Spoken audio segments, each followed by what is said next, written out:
Chapter 21. That afternoon, Sebastian drove out to Northcote Abbey in search of the one person on Emma Chance's list of names he'd yet to meet, Samuel Atwater, the estate's long-time steward. He found Atwater at a row of tenants' cottages on the far side of the estate. "Emma Chance?" said the steward in response to Sebastian's question. "I met her when Lady Seton had her to tea last Saturday, but only briefly." "Why do you ask?" "That was the only time you encountered her." Atwater stood beside his horse, the reins held loosely in one hand as he considered his answer. He was dressed plainly in serviceable boots, buckskin breeches, and a coat, with a black cravat knotted at his throat. Before driving out to the Abbey, Sebastian had quietly asked several villagers their opinion of the steward. All tended to agree he was a fair man, willing to work with tenants who fell behind on their rents for reasons of misfortune rather than incompetence or sloth. He had come to Ayleswick not long after his cousin's marriage, when Lord Seton's ageing steward retired to live with a daughter in Ludlow. He was both plain-spoken and quiet, with the manner of a devout vicar, which was what his father had been. "Well, I noticed her painting the High Street one day," said Atwater, "but I didn't stop and talk to her." "Did you know she'd drawn your portrait?" "No." "Did she now? Why would she do that?" he said in surprise. He was an ordinary-looking man in his middle years, with greying fair hair and typically Anglo-Saxon features, and it was obvious he couldn't imagine why anyone would want to draw his portrait. Rather than answer, Sebastian said, "What did you think of her?" "Can't say I thought much about her, to be honest. Pretty little thing. Tragic, her being a widow and all that. But then, England's seen far too many widows and orphans these last 20 years and more." "Did Lord Seton secure his Enclosure Act from Parliament at the same time as George Irving?" "No. The present Lord Seton's grandfather did away with the old open field system here at Northcote Abbey long before I came here. In the 60s or 70s it must have been. Enclosures had been taking place since the 13th century, when the price of wool began to exceed the price of grain. Although the practice had increased under the Tudors, it was never popular with them, as it tended to expand the number of poor beggars and vagrants. As a result, the monarchy eventually turned against the practice. But everything had changed in the last 50 years, when cheap cotton from America and India brought down the price of wool, just as the cost of grain was skyrocketing. Now enclosures were seen as a way to increase crop yields, and this time the king and his supporters had embraced the movement with gusto. "The thing is," Atwater was saying, "the old squire and his lordship's grandfather weren't greedy, not like George Irving. The way Irving did it was naught but a giant swindle. I suspect my wife would be interested in interviewing you, if you're willing. She's writing an article on the effects of the enclosure movement." "Is she now? Well, there's a story to be told, that's for certain. I understand there were some significant disturbances around Ayleswick 15 or 20 years ago." Atwater's pleasant face hardened. "That there were, thanks to bloody old George Irving. Fixed it so that not only did the commissioners give him the best land, but they also exempted both him and the vicar from paying their share of either legal fees or fencing costs. It all fell to the smaller landowners. Those who couldn't pay, and that was most of them, were forced to sell, and Irving paid them next to nothing. It created unrest? Of course it created unrest." The steward's nostrils flared with the intensity of his emotions. "Irving never understood country people. He came from merchant stock, you see, bought Mablethorpe when the last of the Baldwins died out. He couldn't understand the centuries-old bonds that tie even the poorest Englishman to the land of his village. Take away people's rights to graze their cows and geese on the commons and cut fuel from the wasteland, and how are they supposed to live?" He shook his head in disgust. "Just because you use Parliament to make something legal doesn't mean it's right." Sebastian looked at the steward with renewed interest. It was a fairly radical statement for anyone to make, let alone a man whose life had been dedicated to managing his wealthy employer's estate. Tell me about the men who were hanged." Atwater stared off across sunlit fields. "That was right ugly, it was." "When was it exactly?" "93. He gave the date without hesitation or thought, as if it were painfully engraved in his memory. "Why were they hanged? For pulling down fences and levelling ditches? Or did they fall afoul of the Black Act? The Black Act had introduced the death penalty for more than 50 new offences, most of which entailed countrymen trying to exercise the ancient communal rights of which they'd been deprived. Oh, they did all that and more. They were actually charged with high treason, conspiring with the French of all things. Crazy it was." Sebastian became aware of the plaintive cry of a curlew from somewhere out of sight down the hill. "You don't believe they were guilty?" "No, never did. The man accused them of it was a spy planted by the government. Ask me. He made it all up out of whole cloth." "How many were hanged?" "4, with another half a dozen transported to Botany Bay, and the youngest lads forced into the army. You can imagine what it did to the families around here, losing so many of their able-bodied men and boys all at once." He shook his head. "Wives, mothers, sisters, children, all left behind to fend for themselves, just when prices were rising, and they'd lost all their old common rights. It was an ugly time, it was." "How many were gibbeted?" "Just one. The poor bugger identified as their leader." "What was his name?" "Dalrymple. Alex Dalrymple." "Oh, my lord," said Hero later when Sebastian told her of his conversation with the steward. "Wasn't that Jenny Dalrymple's husband?" "Yes." He found it interesting that Jenny had identified herself as Alex Dalrymple's wife, as if the man was still alive. She would have been just 16 when the Crown made her a widow. Yet she'd never remarried, never forsaken her first love. Sebastian said, "I've been thinking about the timing. Jamie Knox was 36 when he died, and he told me once he took the King's shilling when he was 16. In other words, in 1793. Hero tilted her head to slip the wire of a pearl drop through one earlobe. She had now changed into a scoop-necked evening gown of velvet-trimmed midnight blue silk in preparation for their dinner with Lady Seaton and her guests, the Lucien Bonapartes. "You think that's why Knox left Ayleswick and never came back?" "I think it likely, yes." She fit the second earring in place, then turned to face him. "I don't see how any of this, as tragic as it was, could possibly have anything to do with the murders of Emma Chance and Hannibal Pierce." He touched the backs of his fingers to her cheeks. "I don't know that it does.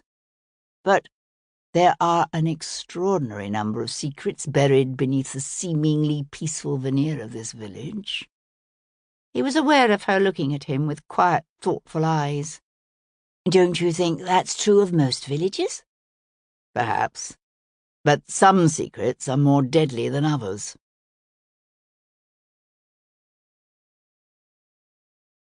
Chapter 22. Sebastian had journeyed to Ayleswick-on-Team that summer for 2 reasons. The first, and most important, was to deliver Jamie Knox's gift to his aged grandmother, and perhaps learn from her some explanation for the uncanny resemblance between the 2 men. The second reason was more complicated and involved an ancient necklace with a mysterious past. Cunningly wrought of silver and blue stone, the necklace had once belonged to Sebastian's mother, the beautiful Countess of Hendon, who had played her lord false before staging her own death and absconding to Venice with her latest lover. According to legend, the necklace had been a gift from the ill-fated Stuart King James II to his natural daughter Guinevere, and Sebastian had recently learned that a portrait of a woman wearing the necklace was said to hang in Northcote Abbey's famous Long Gallery. For the birthplace of Jamie Knox to be tied somehow to that haunting, mysterious necklace seemed too coincidental not to be significant. Yet the problem was, what precisely did it signify? Before they left for that evening's dinner with Lady Seaton, Sebastian watched Hero slip the old necklace into her embroidered velvet reticule.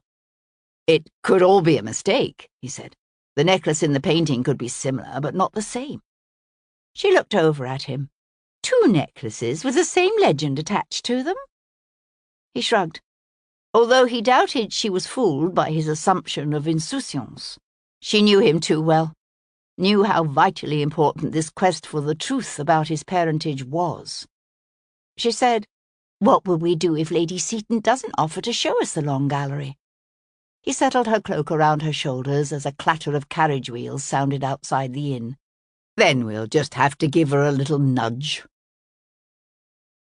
Built of golden-hued sandstone late in the reign of Henry VIII, Northcote Abbey had something of the look of a medieval castle, with 2 square bays flanking the central entrance and a 5-sided bay at each corner. But the rows of huge windows, sparkling with myriad leaded panes, showed that the massive pile had been built as a house, not a fortress. The mock parapet encircling its steeply pitched leaded roof was a sign of royal favour and purely for decoration. "Impressive," said Hero, one hand coming up to grasp the carriage strap as she leaned forward to catch glimpses of the house through gaps in the gently undulating park's ornamental plantings of chestnut and lime, beech and oak. "I wonder what the man who built it did to receive such a choice allotment from his king's plundering of the church's wealth." Sebastian studied the house's tall clusters of 16th-century twisting chimneys. "Well, amongst other services, he spent 10 years as good old King Henry's ambassador to Spain. Surely a tricky position to hold when your king is in the process of divorcing a daughter of Spain. Henry thanked him by making him the first Baron Seton." She turned her head to stare at him. "However did you come to know that?" "I looked it up before we left Brook Street." He smiled at her expression of astonishment. "What, you think you're the only one with research skills?" And the estate's been in the same family ever since? Impressive." "Even more impressive when you consider that the Setons have always been Catholic. Until the passage of the Relief Act in 1778, Catholics had been forbidden to buy or inherit land or even own a horse, but a surprising number had somehow survived. "One wonders how they managed to hold on to the place all those years," said Hero. "Extraordinary cleverness. And lots of priests' holes, one assumes." She stared up at the house's stately, undulating facade as the carriage drew to a halt before the grand entrance. "Why do you suppose Lady Seton went out of her way to invite us to dinner?" "Perhaps she doesn't want me to think she's keeping Napoleon's little brother hidden out here." A liveried footman jumped to open the carriage door as Hero turned her head to look at Sebastian. "You mean because she fears he may be involved in these murders?" His gaze met hers. "Something like that, yes." Northcote Abbey's state drawing-room was a splendid 18th-century confection, with an ornately plastered ceiling picked out in shades of pale pink, cream, and gilt. The walls were of pale blue, and decorated with swirling cascades of carved shells and billowing ribbons of cream and pink. A matching pale blue silk covered the numerous scattered fauteuils, bergères en gondola, and settees, their curved, delicately carved arms and legs adorned with more gilt. So vast was the space that it seemed to swallow the 4 people assembled there: the Dowager Lady Seton, her house guests Lucien and Alexandrine Bonaparte, and Northcote's steward, Samuel Atwater, who was looking decidedly uncomfortable at having been pressed into service to make an even 6 for dinner in such exalted company. The resemblance between the senator, as he liked to be called, and the Emperor Napoleon in his younger, slimmer days was as startling as Emma's sketch had suggested. His wife, Alexandrine, was a Frenchwoman in her late 30s, with a wide face, auburn hair, and a long nose. She was not unattractive, but neither was she a great beauty. This was a second marriage for both, a true love match that was said to have caused the final rift between the Bonaparte brothers when Lucien refused Napoleon's demands that he divorce his aging, common-born wife and accept a dynastic marriage. Standing together now, side by side, both vaguely smiling but obviously ill at ease, they looked much like any ordinary, slightly dowdy couple, more concerned with the happiness of their numerous offspring than with shifting strategic alliances and the movements of armies. But Sebastian had learned long ago that appearances could be deceptive. "Lady Devlin," exclaimed Lady Seaton, coming forward to greet her new guests with both hands outstretched. "And my lord." Beside Hero's tall Juno-esque proportions, Grace Seaton appeared tiny, almost childlike.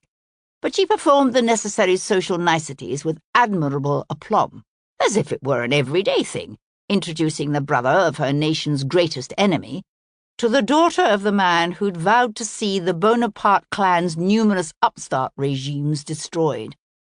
"This is delightful," said the senator, in heavily accented English, his smiling gaze fixed on Hero. "Your father is Lord Jarvis, yes? The regent's cousin?"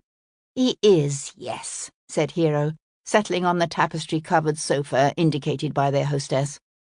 "Although his kinship to the king is not close. Yet you remind me so much of our dear brother's wife, Katharina of Württemberg," said Alexandrine with a friendly smile. "I believe she is your regent's niece, yes?" A moment's awkward silence followed her words, for it was a fact seldom mentioned in English drawing-rooms that the granddaughter of an English princess had married the beast's brother, Jérôme. The match was a dynastic alliance, of course, with the young couple then being made King and Queen of Westphalia. But by all reports, Katharina was utterly besotted with her husband. Unfortunately, Jérôme was blatantly and repeatedly unfaithful to his long-suffering wife. "She is, yes," said Hero, "but my own kinship to the Queen of Westphalia is very distant indeed." "Tell me," said the senator, adjusting his tails as he took a chair near Hero. "What news do you hear of the war?" "Only what we read in the papers, I'm afraid," she said. "It seems every day brings news of more fighting somewhere," said Lady Seaton. "It must be an agony for those with sons, brothers, or fathers in either army." Sebastian spared a glance for the estate's steward, who sat following the conversation, yet contributing nothing to it himself. He had quietly arranged to be interviewed by Hero the following Monday, but beyond that he seldom spoke. Atwater obviously believed it was not his place to put himself forward in any way, and Sebastian found himself wondering if Atwater's beautiful, wealthy cousin felt the same way. Or not. "It's interesting Napoleon has pulled some of his men out of Spain," Hero was saying. "Yes, and Vittoria was the result." Lucien Bonaparte flopped back in his chair. "Napoleon was a fool to entrust the defense of Spain to our brother Joseph. He knew Wellington was planning a major offensive. But what does Joseph do? Does he devote himself to drawing up a battle plan? No. He spends his days screwing women." Alexandrine Bonaparte's eyes widened in alarm as her husband pressed on. "It's a family affliction, I'm afraid. Although none are quite as bad as my sister Pauline. She once spent 5 days in bed with a lover. Imagine, 5 days. I've heard she even—" Sebastian choked on his wine, while Lady Seaton cleared her throat and said rather loudly, "I understand you have a new baby, Lady Devlin." "Yes, Simon," said Hero, valiantly trying to turn her own choking laugh into a cough. "He's 6 months old." "And you have him with you?" "We do, along with his nurse, my Abigail, Devlin's valet, a coachman, a footman, and Devlin's tiger. Needless to say, we do not travel lightly." "Ah, yes," said Lady Seaton. "I remember those days." She turned her brilliant smile on her exalted guests. "Monsieur and Madame Bonaparte have a new wee one as well, born just this past January." "Louis Lucien," said Bonaparte proudly. "Lady Seaton was gracious enough to allow us to baptize him in the private chapel she's built here at Northcote Abbey." He then went on to tell a laughing tale about his youngest child's tendency to crawl backward. And it occurred to Sebastian, as he watched the Emperor's brother glow with pride over his son's antics, that here was a side of Lucien Bonaparte, the loving paterfamilias, that he hadn't expected to find. But then he reminded himself that this was a man who turned down a kingdom and risked his imperial brother's wrath in order to keep his family together. "How many children do you have?"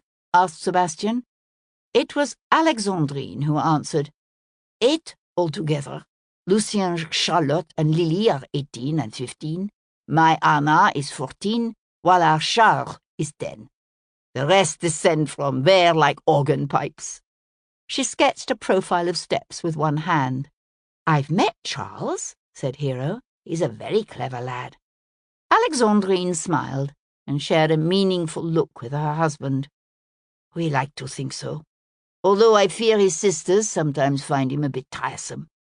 The Bonaparte's older girls have gone to the Lake District with my own daughters, Georgina and Louisa, said Lady Seton. Yes, and you would not believe what we had to go through to get permission from the commissioner for them to travel so far, said Lucien. Children. Sebastian took a slow sip of wine as he studied the Corsican's swarthy, now disgruntled face. Lucien Bonaparte had been living in exile for nearly 3 years, his wife and children as much prisoners of war as he himself. Oh, their lives were comfortable enough. By all accounts, Thorngrove was a grand estate, but their travel was still restricted, their correspondence read, their every move watched by spies from both Paris and London. As long as the war continued, their lives would remain in limbo. And then what would become of 18-year-old Charlotte Bonaparte, of age now to be wed, or her younger sisters coming up behind her? What did such a future hold for little Charles, with his grand ambitions of scientific study and travel? Only an unlikely peace, or the decisive defeat of Napoleon, would bring freedom for Lucien and his growing ambitious family. Yet Napoleon's defeat would also mean the end of the closely knit Bonaparte clan's phenomenal wealth and power.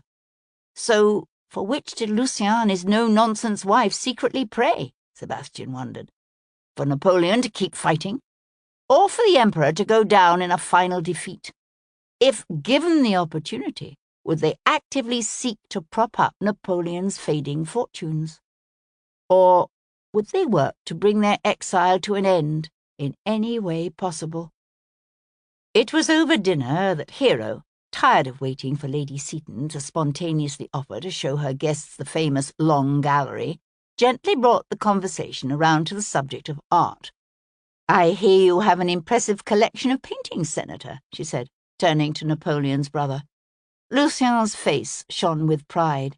According to reports, he had landed in England with a staggering number of servants and a baggage train that included not only scores of huge canvases, but also life-sized Roman statues unearthed from his estate near Frascati.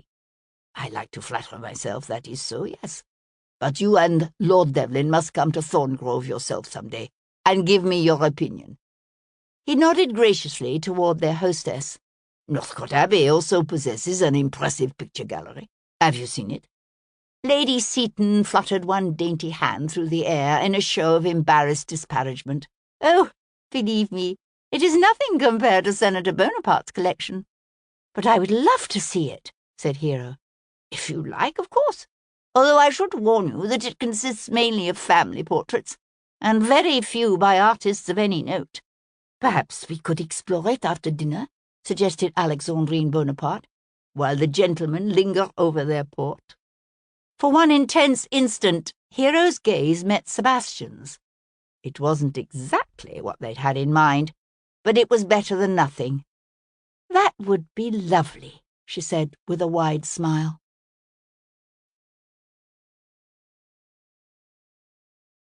Chapter 23. By the time they climbed the broad central staircase to Northcote Abbey's famous Long Gallery, the sinking sun was turning the hilltops a rich gold and casting long, cool shadows across the valley. I've always loved the way the light streams in the windows up here on a summer's evening, said Lady Seton as they reached the brightly lit space. It's lovely, said Hero, and meant it. Running the full length of the second floor, such galleries were a typical feature of late 16th and early 17th century estates. But Northcote's version was particularly stunning. A vast, high-vaulted space with a fancifully plastered ceiling and wide, soaring windows on 3 sides of the long, narrow room. One glance was enough to tell Hero that her ladyship had been unduly modest. The Seatons' collection of paintings was both large and impressive. "This is the oldest portrait," said their hostess, leading the way to an oil-on-oak portrait of an aged 15th-century gentleman, painted as if bathed in intense light against a dramatically dark sea. "Sir Walter Seaton, Baronet. My husband liked to call him a privateer, but if you ask me, he was a pirate." "He does rather look like a pirate," agreed Alexandrine Bonaparte. Hero studied the long-dead baronet's sun-darkened, white-bearded face and rich velvet robes. "But a very successful one." "Oh, he was very good at what he did," said Lady Seaton. She kept up a running commentary as they moved slowly past the rows of dead Seatons. Ladies in crespines and high-waisted velvets with detached sleeves gradually giving way to their descendants in snoods and narrow gowns with V-shaped waists. Hero was careful to affect an expression of intense interest and murmur appropriate compliments. But the truth was, she wanted nothing more than to rush through these earlier portraits. The woman she was looking for would have been painted much later, in the late 17th or maybe even the early 18th century. It was only with effort that she kept her gaze from straying down the gallery. "It's hard to believe women actually used to shave their foreheads and eyebrows, isn't it?" said Lady Seaton, pausing before a trio of eyebrowless 16th-century ladies with complexions so white that they could have come only from makeup disastrously mixed with lead. "How did they ever think it looked attractive?" "And those towering headdresses," said Alexandrine Bonaparte, studying one portly matron's elaborate sail-like confection. "It makes my neck ache just looking at them." "Yes, but I must admit I do like a man in doublet and hose," said Hero, shifting to an early 17th-century portrait of a dashing Lord Seaton in a plumed hat. The other women both laughed and continued on. After what seemed like forever, hose began to give way to breeches, and ruffs disappeared in favour of broad linen and lace collars. And Hero felt herself tensing as she searched each heavy gilded frame for the unknown woman with a silver and blue stone necklace. And then she saw her. Long-necked and regal, she'd been painted at a time when it was fashionable to have one's portraits done in a style known as romantic negligence or undress. Thus, instead of the stiff court dress typical of the age, she wore a loosely draped white satin gown over a deep blue underdress with voluminous pleated sleeves and a wide neckline scooped low to reveal the upper swells of her pale breasts. Traditionally, such portraits showed their subjects with short strands of pearls nestled at the base of their throats, but this woman wore a thick chain of curiously wrought silver from which hung a gleaming triskelion superimposed on a smoothly polished bluestone disc. Hero had no need to compare the painted necklace to the one she'd tucked into her reticule. They were identical. "Who is this?" asked Hero, pausing before the painting when their hostess would have moved on. "That's my late husband's great-great-grandmother, Guinevere Stuart. She was said to be a natural daughter of James II. "And she married a Seaton?" said Hero. "Actually, it was her granddaughter Isabella who married a Seaton." Lady Seaton indicated the portrait that hung beside Guinevere Stuart's, of an auburn-haired girl, captured in the first blush of youth and beauty. Hero kept her gaze on the portrait of Guinevere Stuart. "That's an interesting necklace she's wearing, isn't it? They say it was a wedding gift from her father. According to the legend, it was once worn by an ancient druid priestess and possessed special powers." "Special powers?" said Alexandrine Bonaparte. "Sounds fascinating. What sort of powers?"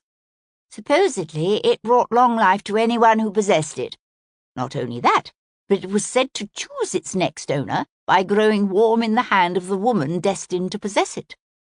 Hero stared up at the woman in the painting. She looked to be somewhere in her early 30s, her thick dark hair cascading in loose curls around her shoulders. She had inherited her royal father's oval face, full lips, and strong chin. There was wisdom in the gentle composure of her features, and strength. But her eyes were clouded, as if with sadness and an unflinching awareness of painful disasters to come. And did she have a long life? Hero asked. She did, yes. They say she lived to be over 100 years old, although I'm afraid her life wasn't exactly happy. Lady Seton paused. I suppose the necklace didn't promise that. Why? Asked Hero. What happened to her? Her father married her to a Scottish laird named Malcolm Gordon. She had 8 children by him, 7 sons and a daughter.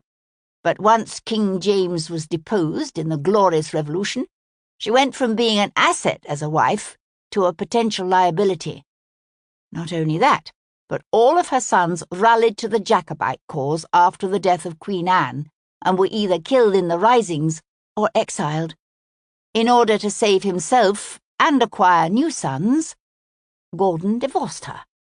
She took refuge here with her granddaughter. Briefly, but I'm afraid the Lord Seton of the day wasn't particularly happy to be seen given refuge to a Stuart. Not surprisingly, thought Hero, given that he was a Catholic desperately trying to remain invisible. She looked up into the long-dead woman's lovely, sad face. So what happened to her? I believe in the end she went to her daughter in Wales. And the necklace? Asked Alexandrine Bonaparte, obviously intrigued by its story. Do you still have it? Does it glow warm in your hand? Lady Seton gave a light laugh. I wish I had it, but I've always assumed it must be in Wales, if it even still exists. It's such a plain old-fashioned thing. I can see some new bride who didn't know its history simply tossing it out. She moved on to a large portrait farther down the row. And this is probably one of the best paintings in the collection. It's a Van Dyck. Hero followed their hostess on down the gallery, her features schooled into an interested expression, even as her thoughts remained on the sad-eyed, ill-fated woman in the portrait behind them.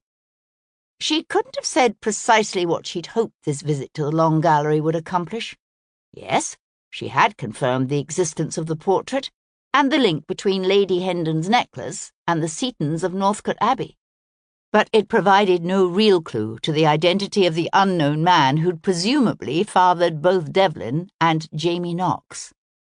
For the eyes of Guinevere Stuart were a pale blue, as were her granddaughters, and though Hero carefully scrutinized each of the many portraits hanging in the gallery, not one of that long line of Seton ancestors hanging memorialized in oil had yellow eyes. Later that night, in the hours before dawn, Hero awoke to the sound of a cow lowing in the distance and the whisper of the wind through the limbs of the ancient chestnut out on the village green. Somehow she knew, even without moving, that she was alone in her bed. She opened her eyes to see Devlin silhouetted against the window's pale glow, his body limned by the wind-tossed light of the moon. "Did I wake you?" he said. "I'm sorry." "How did you know I was awake?" She heard the amusement in his voice. "I saw your eyes open." "Dear God, you are unnerving sometimes." She rose to go to him and loop her arms around his shoulders. He tilted his head back against hers, and she saw he held the necklace in his hand, the silver triskelion gleaming in the soft glow from the window. He said, 30 years ago, an old woman in the wilds of northern Wales gave this to my mother. She always told my sister and brothers and me that she didn't want to take it, but the woman insisted. And truth be told, I think the legend fascinated my mother. She swore the stone grew warm as soon as the old woman placed the pendant in her hand." "Who was the woman?" "I'm not certain my mother ever knew. She said the woman was very old, and I've always pictured her as some haggard ancient crone. But was she really?" He shrugged and shook his head. Hero reached to lift the necklace from his hand and felt the warmth of the stone against her palm. She had never told him of her own reaction to the stone, for it seemed too fanciful to credit. And yet, "I suppose the old woman could have been a descendant of Guinevere Stuart," she said. "Lady Seton did tell us she took refuge in Wales." Devlin smiled. "Where's a Debrett peerage when you need one?" She laughed softly, then sobered as a shadowy movement out on the village green caught her eye. "What was that?" "But of course, Devlin could see quite clearly what, or rather who, it was. "Just Reuben, Dickie," he said. The door of the corner cottage on the far side of the green opened, spilling golden light into the lane. A man walked from the cottage to the pump house. A large man, with a bullet-like head and thickly muscled arms and thighs. They watched him converse with Reuben for a moment. Then the two turned and entered the cottage together. "Reuben's brother, Jeb, must be home," said Devlin. "Last I heard, he was hauling a load of timber to Wales." The cottage door closed against the night. Hero said, "It looks as if he takes good care of his brother. Or at least he tries." Hero glanced at Devlin. "What does that mean?" But Devlin simply shook his head. She studied the tightly held features of his handsome, moonlit face. "I thought you didn't suspect Reuben." "I don't. He's not smart enough to try to make a murder look like suicide, and however clever brother Jeb may be, I doubt he's much of a Shakespearean scholar." "But you still don't like him?" He smiled. "Let's just say I don't think he's as harmless as he'd like to appear." Hero stared up the hill to where the squat, bulky tower of the church showed dark against the starry sky. "It seems so peaceful here, so idyllic. But it's not, is it?" "It has a dark history. But then, what place does not?" He nodded to the now deserted green below. "I was sitting here, thinking about all the generations of men and women who've walked these same lanes, who ploughed the same fields century after century, and listened to the same church bells toll the hours of their lives, and then buried their dead in the same churchyard.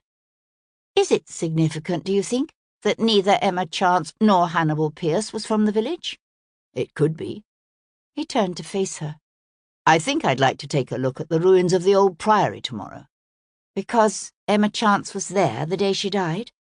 "Partially, but also because it's such an integral part of the history of this village, and I can't shake the idea that knowing the past is the key to understanding what is happening here now."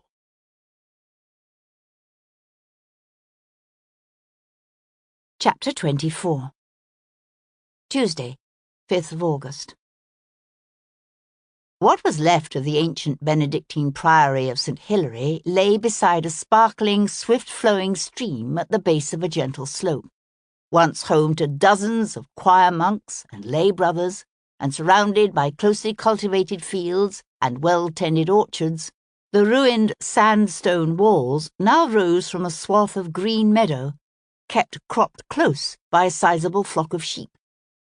"It's beautiful," said Hero, pausing beside Sebastian at the edge of the meadow to gaze at the shattered cluster of monastic buildings. They had approached the site by way of the footpath that led from the coach road along the stream, coming upon it suddenly when they rounded a bend and broke through a thin copse of oak and ash. A melancholy silence hung over the site, broken only by the purling of the water and the bleating of a lamb, and the sigh of a warm breeze through row after row of empty window openings. "What I wouldn't give to have seen it before good old King Henry got his greedy hands on it." "You mean back when it was still crawling with smelly monks who delighted in burning witches and heretics, and thought women the spawn of Satan?" She laughed. "Yes, then." Watched by half a dozen or so interested youths, they crossed the meadow toward the ruins, the morning sun drenching the time-worn walls with a rich golden light. Most of the scattered outbuildings, the gatehouse and infirmary, guest houses and mill, had long ago been reduced to unrecognizable piles of weed-choked rubble. But nearly the entire west end of the church, with its 3 processional doorways and huge rose window, was still intact, along with large stretches of the main mass of monastic buildings. While Hero poked around the outside of the complex, Sebastian went to stand in the church's ruined central portal. The roof was long gone, leaving the once elegant interior open to the blue, cloudless sky. A row of weathered columns marched along the south side of the nave, separating it from the aisle, and tall, pointed arches still marked the crossing. He drew in a long, slow breath, and felt the haunting, melancholy beauty of the place call to something deep within him. "I'd like to have seen Emma Chance's drawings of this place," he said, when Hero came to stand beside him. "I'd think an artist could easily spend days here." "Is this the last thing she drew, do you think?" Hero asked, her gaze on the weathered carvings of saints and sinners that decorated the deep portal. "I suppose she could have done some sketches down by the river after she left here. We still don't know exactly when or even where she was killed." They picked their way across the ruined interior of the church to an opening that led to what would once have been the cloisters. Substantial sections of the chapter house, refectory, and dorter that had once clustered around the cloisters remained, along with sections of the cloister's exquisite fan vaulting. The monastery might have been founded in the 11th century, but it appeared to have undergone a massive rebuilding during the late 12th and 13th centuries, with little of the earlier Norman work remaining. The steady stream of pilgrims, attracted by the miraculous powers of St. Hilary's Virgin, had brought great wealth to the once humble priory. For the greater glory of their God, and as an inspiration to his followers, the monks had rebuilt their church to soaring new heights and adorned it with magnificent carvings and frescoes and glorious stained glass windows. They'd filled their library with illuminated texts and adorned their altars with precious plate of silver and gold.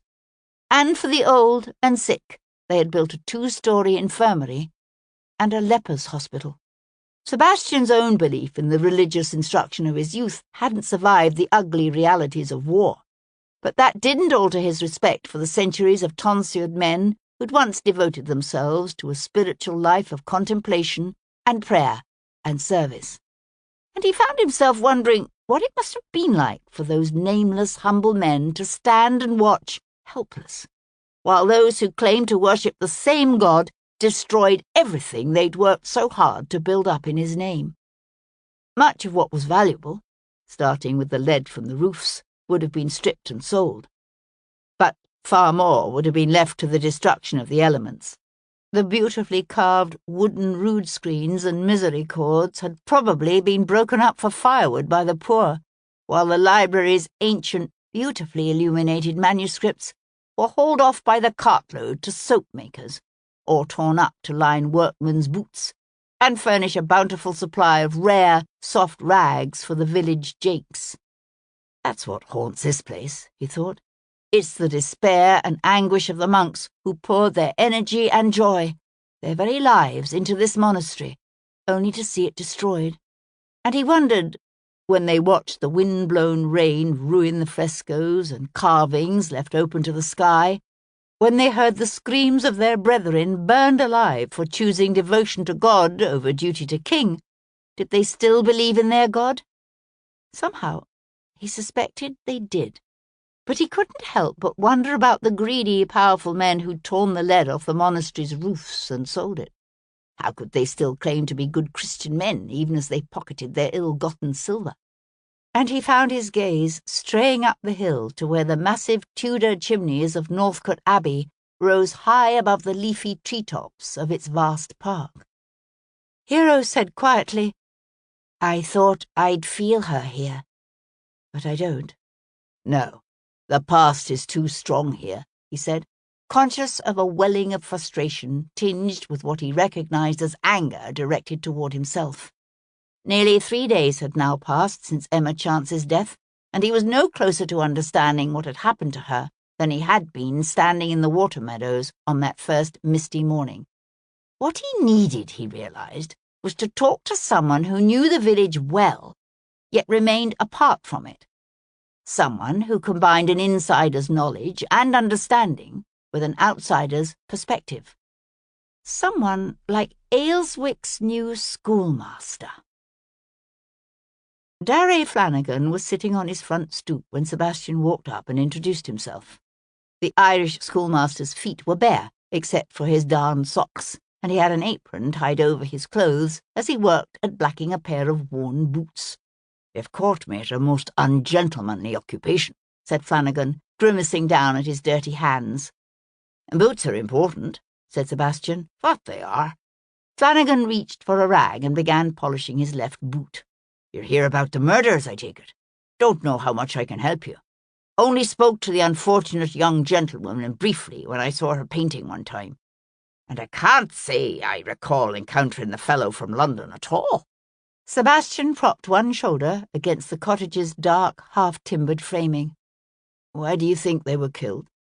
Flanagan shook his head as he blew out a long, sorrowful breath. "I'd have said I understood this place, and the people in it fairly well by now, but it's obvious I was mistaken." "Any chance it could have something to do with the presence here of Lucien Bonaparte?" Flanagan slanted a sideways look at him. "Never tell me you're thinking Bonaparte killed them." "Not personally, no." "So one of his servants, is that what you're suggesting?" The schoolmaster rubbed the toe of his boot in thoughtful silence. "Why would he?" "I suppose that would depend on why Emma Chance was here." Flanagan was no fool. He understood immediately what Sebastian was suggesting. "You're saying she could have been sent to spy on him?" "It's possible." Flanagan shifted his attention to the boot's heel. His jaw set hard. "Me? I wish the French bastard had never come within 100 miles of Shropshire. I've had more than enough of the French and their killing to last me a lifetime, and then some." Technically, Bonaparte was Corsican, not French, but Sebastian simply said, "How well do you know Lady Seaton?" Flanagan's face creased with amusement. "How well do you think I know her, then? Her being a grand lady and me a poor Irish schoolmaster? Or were you thinking she invites me out to Sunday Mass at her little private chapel there at Northcote Abbey?" "You're Catholic." "I was. My father used up all his savings to send me to the seminary to be trained as a priest." "What happened?" "The Revolution happened." At the time of the French Revolution, Catholic seminaries were illegal in Great Britain and Ireland. As a result, anyone wanting to become a priest was forced to study on the continent. Sebastian said, "I take it your seminary was in France." Flanagan reached for his second boot and said simply, "Nantes." Sebastian studied the Irishman's inscrutable profile. He now understood Flanagan's earlier passing comment about the French and their killing. A beautiful ancient city at the mouth of the Loire River, Nantes had been the site of one of the most horrific episodes of the Revolution. The revolutionaries had slaughtered so many of the city's inhabitants that Madame Guillotine quickly proved inadequate. In the end, thousands of men, women, and children, most guilty of nothing more than being in the wrong place at the wrong time, were stripped naked and thrown into the river to drown. "You managed to escape before the worst of the terror," said Sebastian. "No, I wasn't that wise, but I was one of the lucky ones. The troop of soldiers they sent to our seminary gave us a choice: renounce our religious vows and join the army, or be drowned in the river." Flanagan's eyes narrowed with something that looked like amusement, but was not. "Guess which I chose." "I doubt anyone could blame you for that." "You don't think so?" "My father never forgave me. Died cursing me, or so I've been told. Having a son who was a priest, or at least a martyr, was supposed to be his ticket into heaven, and I let him down. I've always wondered what he'd done that was so bloody awful he figured he needed my help staying out of hell." "How long were you with the French army?" 2 endless years. I suppose I could have tried to make a break for it sooner, but I figured all I'd succeed in doing would be to get myself shot as a deserter. So I waited until we were down by the Swiss border, then just walked across it one dark night. Almost starved to death before I found an English family in Geneva willing to take me on as a tutor for their son." "Did you ever go back to Ireland?" "Never did, no." "Because your father was dead?" Flanagan gave a short laugh. "No, because my mother is still very much alive. Would break her heart, it would, to know I've lost my faith. And I couldn't hide it from her. I suppose there are some as can witness such things and retain their belief in a benevolent, all-wise God. But I fear I'm not one of them." Flanagan had given up on his boots. For a long moment the two men simply shared a silence, their thoughts lost in a painful past. Flanagan said, course, the French are all good Catholics again, now that Napoleon's been cozying up to the Pope. He eased his right foot into its boot. Amazing what a difference 20 years and a shift in official policy can make. Sebastian watched Flanagan reach for his second boot and asked again, "Who do you think killed Emma Chance?" The schoolmaster hesitated, that pinched look back around his eyes. "I knew one of the men in charge of the drownings in Nantes, a lawyer by the name of Renard. If anyone had asked before the Revolution what manner of a man I thought he was, I'd have said he was gentle, devout, kind. Yet he personally supervised the murder of thousands of men, women, and children. Thousands! Some no more than babes in arms. He herded them, naked, and begging for mercy, onto barges, and then he towed them out into the middle of the river and drowned them. I'm told it's a hideous way to die, drowning." "Like suffocating," said Sebastian. Flanagan turned his head to look at him, his face held tight and flat. 20 years ago, in Nantes, I couldn't begin to understand how Jacques Renard could do the things he did. And I can't understand here, today, in Ayleswick, how someone I know could have murdered that beautiful and talented young woman. Yet someone did. There aren't many men could do such a thing," said Sebastian. "Hold a woman down for 3 to 5 minutes and watch her slowly die." Flanagan grunted. "You think so? If there's one thing the French Revolution and the Noyades of Nantes taught me, it's that most people's capacity for evil is infinitely greater than we'd like to believe." "Infinitely," he said again, then slipped his left foot into its boot and stomped down hard.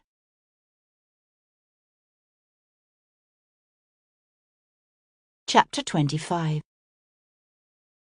Archie arrived home from his expedition to Ludlow early that evening. He was hot, dusty, tired, and cranky. 2 blasted days, said the squire, hunching forward on his bench to prop his elbows on the boards before him, when he and Sebastian compared notes over a couple of tankards of ale in the Blue Boar's tap-room. "I spent the better part of 2 days interviewing everyone from the Feathers innkeeper to the ostlers and scullery maids, and I didn't learn a blessed thing. I take it Emma Chance left no permanent address with them either." "No, which is strange, don't you think?" "Yes." "She was there 5 days. The chambermaids say she must have done a fair amount of shopping, for she had any number of boxes and parcels delivered from dressmakers and milliners and such. But beyond that, no one could tell me anything." "How did she arrive there? By the mail?" "If only. That would at least have given us some indication of where she travelled from. But she came in a gig, and no one was familiar with the lad who drove her. He simply let her off and went away again." "And she travelled without her own Abigail?" "She did. Told some tale about the girl breaking her leg, which is why she needed to hire a new one." Sebastian swiped a thumb across the condensation on his tankard. "I'd say you learned something." Archie stared at him. "I did? What?" "You learned that she went out of her way to disguise who she was, and where she'd come from." "I suppose I did. But why? Why would she do such a thing?" Sebastian took a folded sheet of paper from his pocket and slid it across the table to the young magistrate. "The chambermaid found this list of names when she was cleaning Emma Chance's room." Archie frowned as he ran through the list. "Good God, I'm on here." He looked up at Sebastian. "Why is my name here? And why is it being crossed out? Mine and Samuel Atwater's." "Samuel Atwater? What does it mean?" "I've no idea, but it's an interesting collection of individuals. The only one I've yet to speak with is young Lord Seaton, who isn't here." Archie nodded. "He's gone to Windermere." He read through the names again, his frown deepening. Sebastian said, "Tell me about him." "Crispin?" Archie looked up. "We were great friends as young lads, but the Seatons are Catholic, you know. So while my father was able to send me to Eton, Crispin had to go to Stonyhurst." Catholics were forbidden to attend schools such as Eton and Winchester, or Oxford and Cambridge. It was only in the last 2 decades that they'd been allowed to establish their own educational institutions. Before that, they'd had to send their sons and daughters to the continent. Archie shrugged. We sort of went our separate ways after that. What's he like? Well, Archie shrugged again with all the discomfort of one little given to analysing his fellow men. My father always said he was an idealistic dreamer with more passion than sense. But then, my father could be a bit harsh in his judgments. He set the list aside. Crispin's been gone for at least a fortnight. So why is his name on this list? Sebastian took a slow sip of his ale. Have you spoken to Higginbottom? About the post-mortem, you mean? Archie turned a bit pale. I stopped by there on my way back from Ludlow. He's a sadistic bastard, isn't he? Showed me her heart and lungs and wanted me to see the rest of her. But those bits were enough for me, I'm afraid. Sebastian said, I'd be interested to take a look at the clothes she was wearing when she was killed. I can ask Nash to pick them up in the morning when he collects the body for the inquest. Emma Chance's inquest was scheduled to begin at 10 the following morning. Because the coroner and a fair number of the jurors would be coming from Ludlow, the county was saving money by scheduling Hannibal Pierce's inquest directly after hers. As a witness to the death of Pierce, Sebastian had received an official summons from the coroner requesting him to give testimony. But without any suspects, neither inquest was likely to be more than a necessary formality to be gone through before the bodies could be released for burial.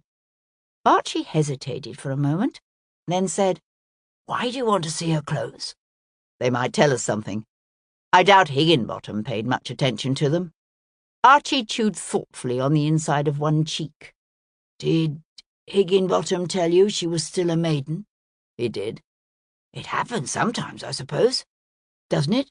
With a marriage of convenience, or some sort of physical irregularity, perhaps?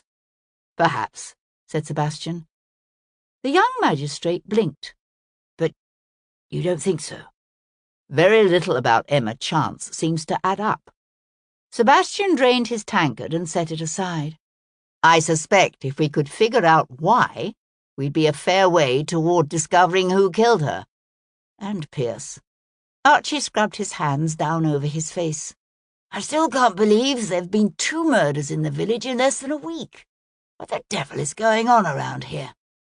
His gaze met Sebastian's, and Sebastian read in his troubled grey eyes another question, one the young squire couldn't quite bring himself to voice.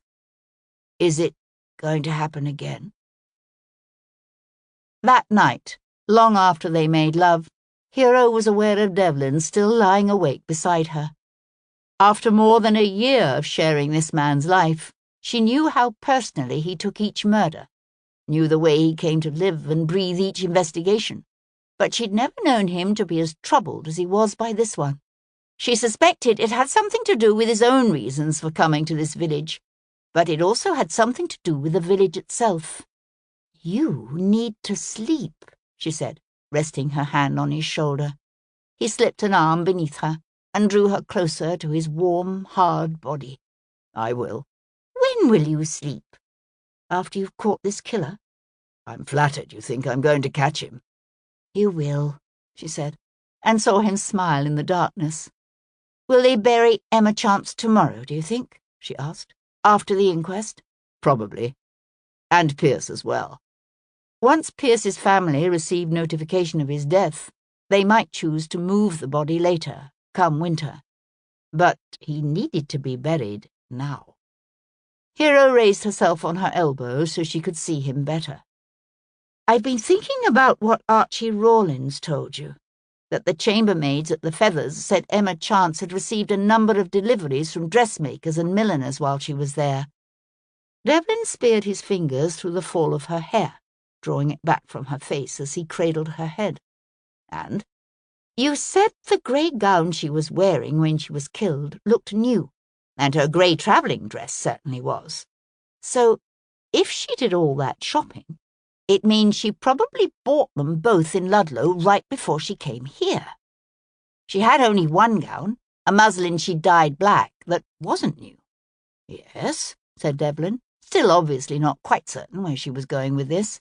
I suppose it's possible she decided to change from full to half mourning right before she came here. But I've also been thinking about what Higginbottom said, that she was still a maid and seemed younger than she claimed to be. So, what if she did all that shopping in Ludlow because she wasn't actually a widow in mourning? What if she was, in fact, a maiden in her early 20s? What if she claimed to be a widow nearing 30 because it made what she was doing, embarking on a sketching trip around Shropshire with only her Abigail, seem slightly less scandalous? Hero watched his eyes widen. "Lady Devlin, you are brilliant." She smiled. "No, I'm simply all too familiar with the constraints under which gentlewomen in our society must labour, and the ways we sometimes devise to get around them." She saw the flare of some nameless emotion in his eyes. Then he drew her back down into his arms and held her tight against him. After a moment he said, "If you're right, and I think you very well may be, then the question becomes, did she concoct the hoax because she wanted to go on a sketching expedition through Shropshire, or was the sketching story only another part of the deception?" Hero snuggled her head against his shoulder. "You're thinking she was here because of Lucien Bonaparte, aren't you?" "Yes. The problem is, who sent her, and why?"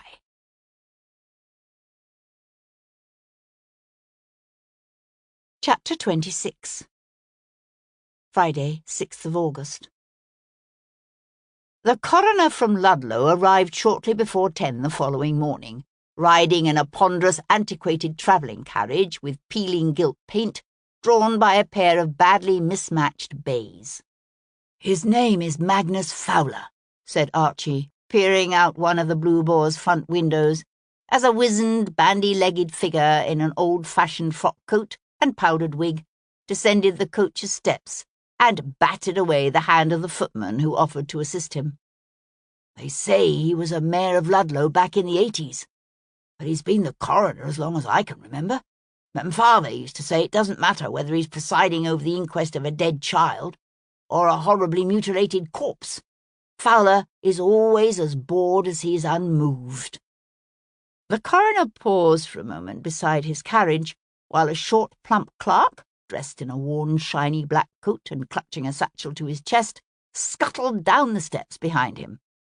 Fowler let his gaze rove over the village green, the half-timbered houses ringing it, his nose twitching with obvious derision. Then he turned to enter the Blue Boar. By English law, any sudden, violent, or unnatural death required an inquest. Sworn in by the county coroner, a jury of between 12 and 24 good and honest men was impanelled to view the body of the deceased, hear testimony from relevant witnesses, and present its findings.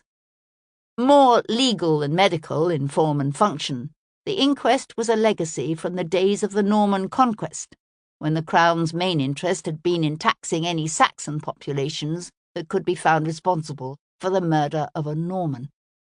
Inquests were always something of a public spectacle, and the Blue Boar's tap room was crowded that morning with curious villagers, as well as the summoned jurors, many of whom had ridden in from as far as Bromfield and Ludlow. Sebastian recognised Jude Lowe and the large, heavily muscled carter they'd seen 2 nights before with Reuben Dickey.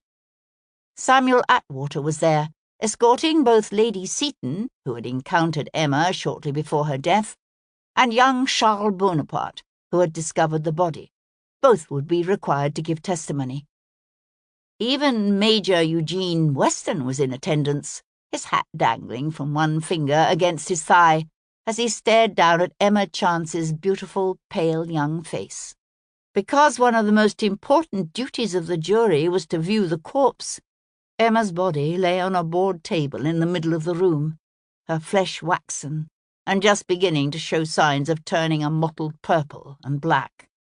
Sebastian was both surprised and relieved to see that Higginbottom had had the decency to drape her with a cloth covering, so that only her head, shoulders, and arms were exposed. It was not uncommon for victims at inquests to be displayed naked, for all the curious to gawk at. Magnus Fowler entered the tap room with a flourish, his sharp, bony features bland with disinterest as he glanced at the draped corpse laid out in the centre of the room. "I assume this is the deceased?" he snapped to no one in particular. "One of them," said Archie, stepping forward. "We thought it best to leave the other body in the parlour for now." Fowler raised one bushy grey eyebrow. "We? And who, pray tell, are we?" A hint of colour showed high on Archie's cheekbones. "I'm the Justice of the Peace, Archibald R." "I know who you are," said Fowler with a dismissive wave of one hand. "Heard your father was dead. Pity." He sniffed in a way that indicated his expression of sympathy was not directed at Archie. "I've a game of whist scheduled for 2 this afternoon, and I've no intention of being late for it. Let's get this business under way." He turned to Webster Nash. "You still constable?" Nash drew himself up as stiff and proudly officious as a sergeant at a trooping of the colour. "I am, your honour. Constable Nash, your honour." "Thank goodness someone round here knows what he's doing," muttered Fowler. "How many jurors?" 15, your honour. There were 15 will do," said Fowler, going to fling himself into the somewhat battered armchair positioned behind a small table, set up especially for him. "Well, let's get started, man. What are you waiting for? And you?" He skewed around in his chair to glare at Martin McBroom. "Bring me some ale and be quick about it." The air filled with men's coughing and the scraping of benches as the 15 jurors and the assembled witnesses took their seats, while the onlookers pushed and shoved to gain the best viewing positions behind them. Constable Nash cleared his throat and announced in a booming voice, "Oh yes, oh yes, oh yes. Ye good men of this county are summoned to appear this day in the presence of Emma Chance, lying dead here before ye, to inquire for our sovereign lord the king when, how, and by what means she came to her death." He paused to audibly suck in air. "Answer to your names as ye shall be called." The names of the jurors were duly called, with the first named being appointed foreman. All solemnly swore their oaths with a hand on the Bible, while Magnus Fowler took out a pocket-knife and began paring his nails. "What you say the dead woman's name was?" he asked, without looking up. "Emma Chance, your honour, relic of one Captain Stephen Chance." "Do we know how and when she died?" "She was found dead Tuesday morning, but Dr. Higginbottom did a post-mortem, your honour." "Then swear him in, man. We haven't all day." Higginbottom shuffled forward to take his seat with such painful slowness that Sebastian suspected the irascible doctor of doing it deliberately to spite the impatient coroner. "Well," snapped Fowler, "how did she die?" "Death was caused by the exclusion of air from the lungs," said Higginbottom. He paused. "In other words, she was smothered." A faint murmuring spread through the assembled crowd. A good portion of the villagers were obviously still expecting the verdict to be filo de se, or suicide. Higginbottom waited for the muttering to die down, then said, "Both heart and lungs appeared normal on examination. The only marks of any significance on the body are a slight bruise under the chin, an even smaller discoloration on the left cheek, and a faint mark on the right arm." The coroner stared at him from beneath his brows. "Are you trying to tell me that a woman can be smothered without it leaving more than the faintest traces?" "If the assailant knows what he's doing, yes." "Huh?" Fowler glanced over at his clerk, who was scribbling furiously at the other end of the table. "And when did you say she died?" "Sometime Monday afternoon or evening." "Anything else?" A faintly amused light crept into the old doctor's eyes, but he simply shook his head and said, "No." "Go away, then," snapped the coroner. He waved one hand at the jury. "You will now inspect the body, but be quick about it." With more coughing and scraping of benches, the 15 members of the jury rose to file past the displayed corpse. Some stared at it long and hard, trying to find the bruises reported by the doctor. Others gave the dead woman barely a glance before returning to their seats. The Abigail, Peg Fletcher, was called next to testify that Mrs. Chance had gone off sketching sometime after midday and never returned. Lady Seaton testified with great dignity to having encountered the victim at the Priory at approximately 2 o'clock. Then the miller's wife was sworn in. A merry-faced husky woman in her late 40s with a massive bosom and soft brown hair wrapped around her head in plaits, she reported seeing the lady walking toward the river shortly after 5 that afternoon.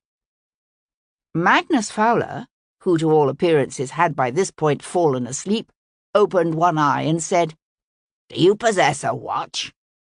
Alice Gibbs laughed. "Oh, no, sir. Where would the likes of me get a watch? And what would I do with it if I had one?"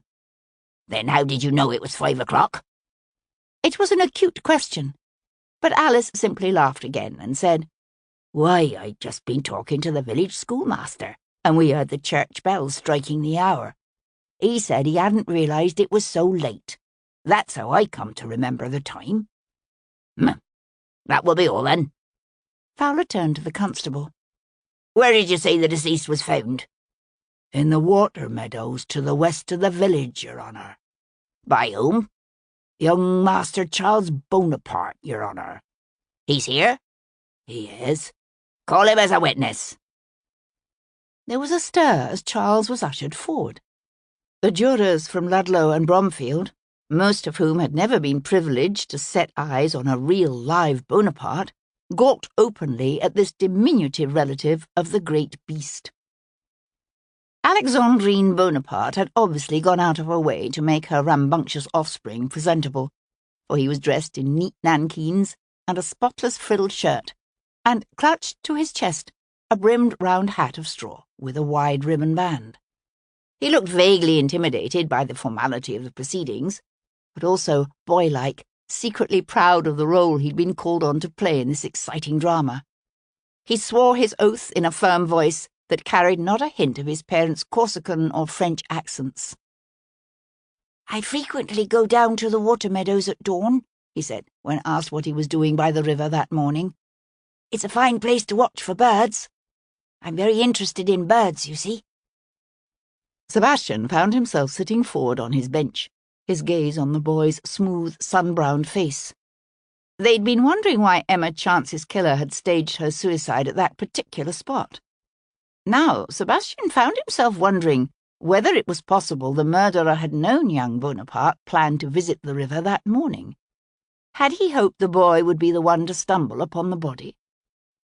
The idea seemed both preposterous and yet somehow possible. But who would do such a thing? And why? "At first, I thought you were simply having a rest," Charles was saying. "It seemed a bit strange given the hour, but, well, people sometimes do strange things. I said good morning to her, but she didn't answer. And then I saw an ant crawl across her face, and that's when I realised she might be dead. So I ventured to take a closer look, and when I touched her hand she was cold. So I ran to the Grange and told Squire Rawlins." Nash glanced over at Fowler, but the coroner had no more questions. The boy was released. Archie took the witness stand last to describe in detail the position of the dead woman's body at the time of discovery. "Any indication the corpse had been moved after death?" asked Fowler. "There was, yes, sir. The paths to that part of the river were still muddy from a recent rain, you see, even though the roads had all dried. Yet there was no mud on her half-boots, so she must have been killed someplace else and brought there." "But you've no idea precisely where she was killed?" "No, sir." Fowler sank his chin into his cravat and scowled at the young magistrate. "And that's it? You've no more witnesses? No suspect to be held in jail to answer for the offence?" A muscle bunched along the side of Archie's jaw. "No, sir." The coroner gave a loud, derisive snort and nodded his dismissal.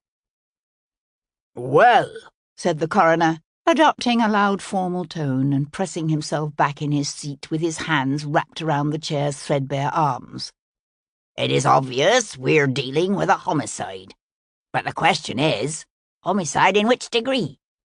In light of the medical testimony given, A verdict of filo de se must be ruled out. Yet that still leaves murder, manslaughter, justifiable homicide, and homicide by misadventure. Without more evidence. Here he paused to cast a withering glance at Archie Rawlins. We've no way of knowing if the homicide was committed with malice and forethought, or accidentally, by one simply endeavouring to keep the victim quiet, or in some other way entirely which eludes us. Of course, he added, his gaze now fixed on the jury, I am giving you my own personal judgment and not directing you, for the finding and verdict of this inquest are yours. My duty is simply to take and record it. But under the circumstances, I see no reason to order a recess. Mr. Foreman, how do you find Emma Chance came to her death, and by what means? The foreman's eyes widened. After an instant's startled silence, the jurors took to murmuring amongst themselves. Then the foreman pushed awkwardly to his feet and said, We find the lady came to her death by being smothered, Your Honour, like the good doctor says. But by whom or with what intent, we've no notion. Fowler nodded. The clerk will draw up your verdict in legal form for you to sign. He flicked his bent hands before him in a kind of sweeping motion. Now, constable, get this body out of here and bring in the next one. And you'll need to re-swear the jury too, so be quick about it. The inquest into the death of Hannibal Pierce proceeded much as had Emma Chance's, except that due to the nature of his fatal wound, the Major's body was displayed in all its naked, well-muscled, bloody glory. Because his cause of death was obvious and known to all, Archie had spared the purses of the county's ratepayers by declining to order a post-mortem. Sebastian gave his testimony as witness to the shooting. The information about Pierce's ties to Charles, Lord Jarvis, he kept to himself. He was followed by those who had rushed to the scene after Pierce was shot. Then, when the constable tried to call Higginbottom again, the coroner glared at the doctor and hissed, Sit down. We don't need your testimony. Any fool can see how he died. Magnus Fowler loudly cleared his throat. Now, once again we see laid here before us a victim of homicide. Again, filo de se must be ruled out, and one supposes justifiable homicide. Nevertheless, that still leaves manslaughter and homicide by misadventure as well as murder. So one cannot say with certainty that this act was committed by one lacking the fear of God before his eyes, or being moved and seduced by the instigation of the devil. He glared at the foreman and snapped, Verdict. The jury quickly returned a verdict of homicide by shooting by party or parties unknown. Magnus Fowler flipped open his pocket watch and frowned down at it. We will, of course, sign warrants to the effect that inquisitions have been held this day in view of the bodies now lying dead in your parish, so that they may be lawfully buried. He snapped his watch closed and looked up. But the open nature of these findings is disturbing, and for a village of this size to experience not one but two inexplicable homicides in as many days is as outrageous as it is intolerable. He rose to his feet and nodded toward the still frantically writing clerk. The jurors and all witnesses must sign before they are allowed to leave. And you, innkeeper. He glanced at Martin McBroom. I'll have dinner served in your best private parlour. Immediately. Then he swept through the door, without another glance at the pallid man who lay dead in the centre of the room. Insufferable bastard, grumbled Archie later, after the coroner had disappeared into the Blue Boar's parlour. He roughened his voice and rolled his R's in a credible imitation of Magnus Fowler's Shropshire accent. For a village of this size to experience not one but two inexplicable homicides in as many days is as outrageous as it is intolerable. What the blazes does he think I should be doing that I'm not? He hasn't the slightest idea, said Sebastian, although the reassurance did nothing to ease the young man's scowl. They were standing in the lane outside the inn. The sky above was a clear blue, the noonday sun drenching the village in a white heat. A fair number of the villagers, and even some jurors, were still milling about, talking and laughing loudly, so that it was a moment before they became aware of the sounds of an altercation coming from the direction of the churchyard, the Reverend's soothing tones alternating with a younger man's voice, obviously cultured, but ragged now with emotion. "For God's sake, Reverend, you must let me see her.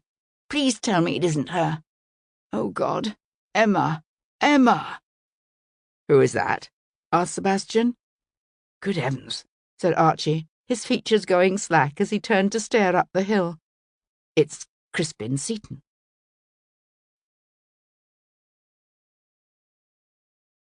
Chapter 27. The Reverend Benedict Underwood had stopped Lord Seaton at the church porch by planting himself in the archway, his arms outstretched and his jaws set with determination. "You can't go in there, my lord," the Reverend was saying as Sebastian and Archie came up. "Mrs. Underwood is supervising Margaret in the preparation of the body for burial. Wouldn't be proper for you to see the lady in such a state." Lord Seaton raised both hands to clutch the sides of his head, elbows splayed. "But don't you understand? I must know if it's her." A handsome young man in his early 20s, he had a tumble of golden curls and large, deep blue eyes and an open, earnest face. A splendid chestnut grazed nearby, reins trailing across the grass, as if the young lord had ridden into the churchyard and dismounted only at the church's steps. "My lord," said Underwood, "please." "Who do you think she might be?" asked Sebastian. At the sound of a stranger's voice, Crispin whirled around, his cheeks flaming with colour, his eyes wild. "Who are you?" "Devlin." Sebastian studied the younger man's haggard face. "You knew Emma Chance?" Crispin shook his head. "I don't think her name is actually Chance." "Who do you think she is?" The young lord swallowed hard, the belligerence and angry fire seeming to drain out of him. "Miss Emma Chandler." "How old is this Miss Chandler?" Archie asked his childhood friend. 21. "Can she draw?" asked Sebastian. Crispin sucked in a shuddering breath. "Like a Renaissance master." Sebastian turned to the Reverend, who had dropped his arms to his sides, and was now standing in the porch, looking from one man to the next. "Ask your good wife to have Margaret cover Emma Chance's body with a sheet. I think Lord Seaton needs to see her." She lay in a small room at the base of the ancient West Tower. A branch of candles flickered near her head, for the tower's walls were thick, its lancet windows small and high. Crispin Seaton drew up just inside the low arched door to the room. Sebastian heard him draw a quick, rasping breath, saw his head shake from side to side in instinctive, hopeless denial. "No," he screamed, his voice raw with anguish.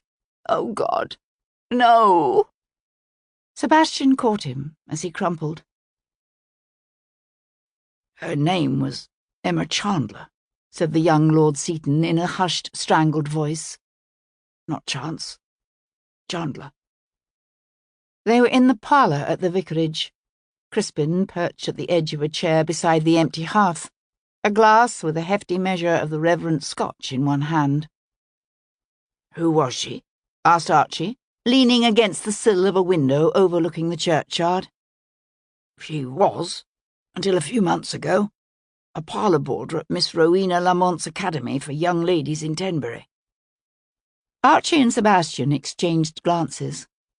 Parlour boarders were a special classification of boarding school students.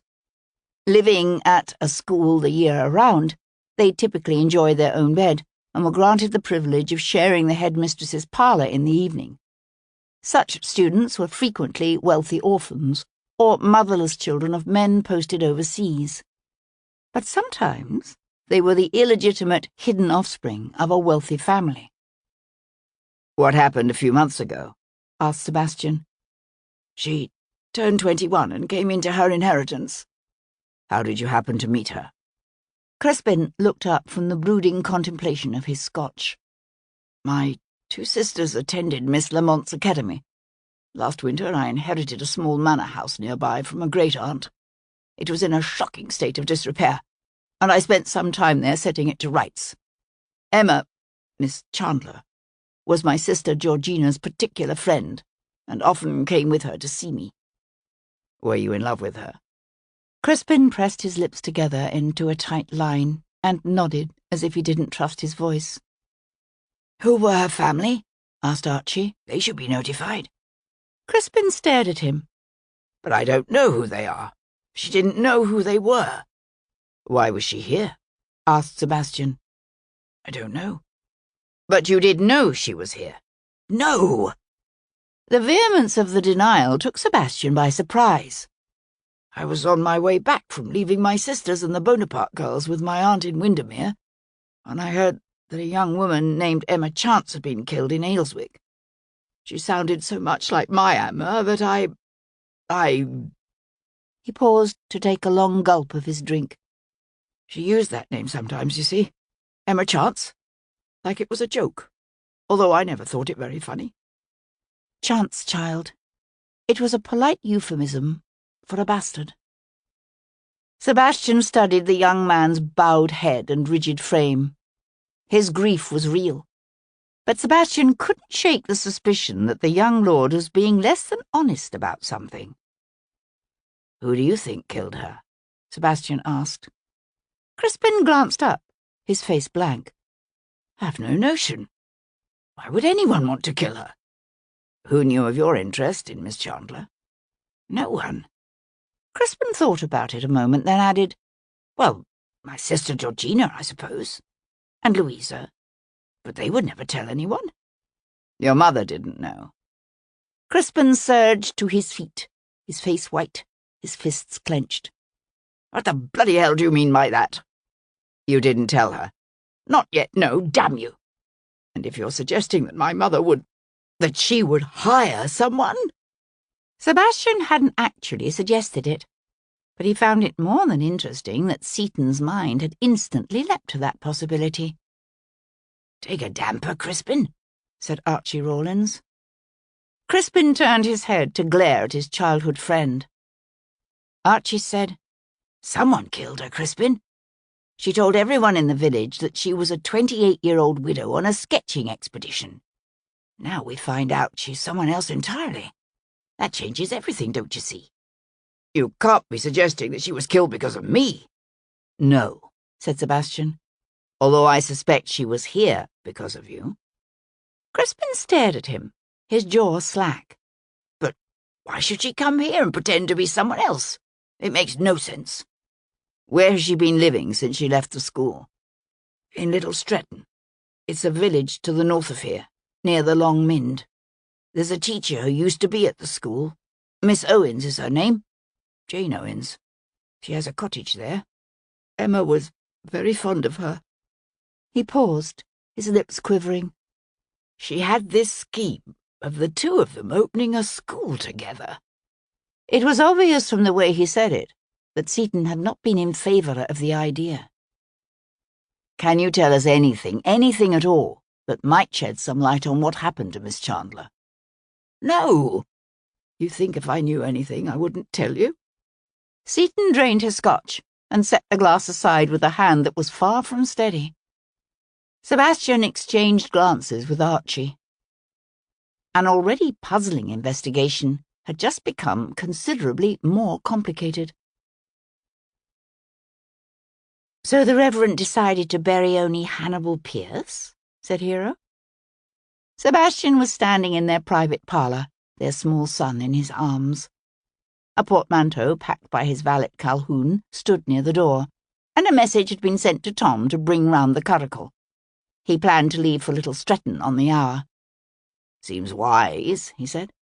Why bury her amongst strangers if someone can tell us who she is?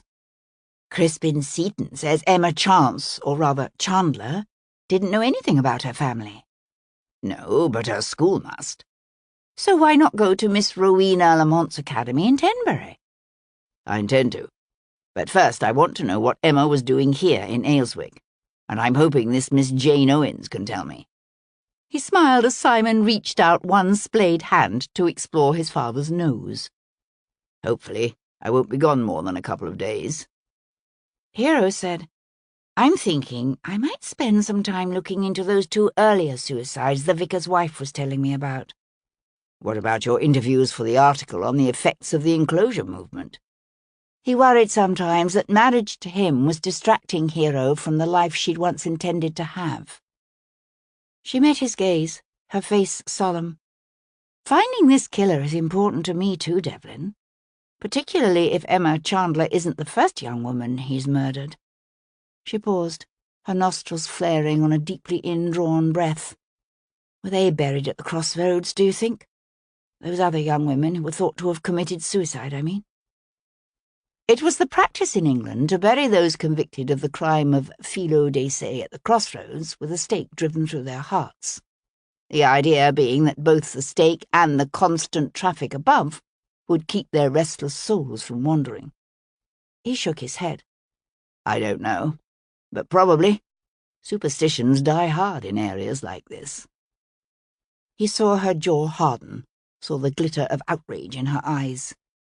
To steal a young woman's life was bad enough, but to convince others that a murder victim was responsible for her own death, thus condemning her to an ignoble burial, added another vile outrage to an already despicable act.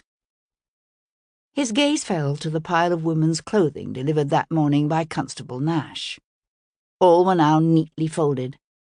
He said, You looked at her clothes. Hero had declined to attend that morning's inquests. I did. Anything interesting? She went to where the clothes rested on a straight-backed chair. It's a lovely walking dress, probably made by a modiste in Ludlow, and quite new. I did notice this. She picked up the dress and turned its back toward him. It looks as if dirt has been ground into the shoulders. He carried Simon over to study the delicate cloth. Makes sense, given how she was killed.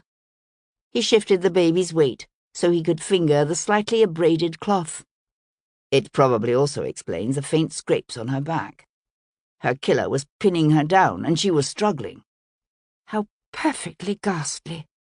It is, yes. Hero set the dress aside. I don't think she was wearing her spencer when she was killed. It's not dirty at all. The day was quite warm. The spencer was found folded beside her. The back of her hat is smashed, though. I'd say she was wearing it when she was killed. Hero reached for a soft kid glove. And there's this, she said, holding it out to him. What about it? There's only one. Sebastian remembered noticing a glove lying with Emma's hat and spencer in the meadow. Had its mate been there too? He couldn't recall. He said, Knowing Constable Nash, he probably dropped the other one somewhere. But you might ask Archie to look into it if you should happen to see him while I'm gone. From the lane in front of the inn came the jingle of harness and the sharp Cockney accents of Tom cajoling the chestnuts. Sebastian brushed his lips against his son's cheek and breathed in the sweet baby scent. For days now, ever since Hannibal Pierce was shot, I've been thinking this is all somehow connected to the presence in the neighborhood of Napoleon Bonaparte's brother. God help me. I was even willing to entertain the idea that Emma might be an agent sent from Paris. Now I'm wondering if I made a mistake assuming the 2 murders are connected. They may not be at all. Or Pierce could have been killed simply because he saw something that endangered whoever murdered Emma. Hero reached to take the child from his arms. But why kill an innocent young artist? He expelled a long breath. Hopefully this Miss Jane Owens can help answer that question. He cradled her cheek in one hand and kissed her hard on the mouth. Promise me you'll be careful. That's my line, she said, and he laughed.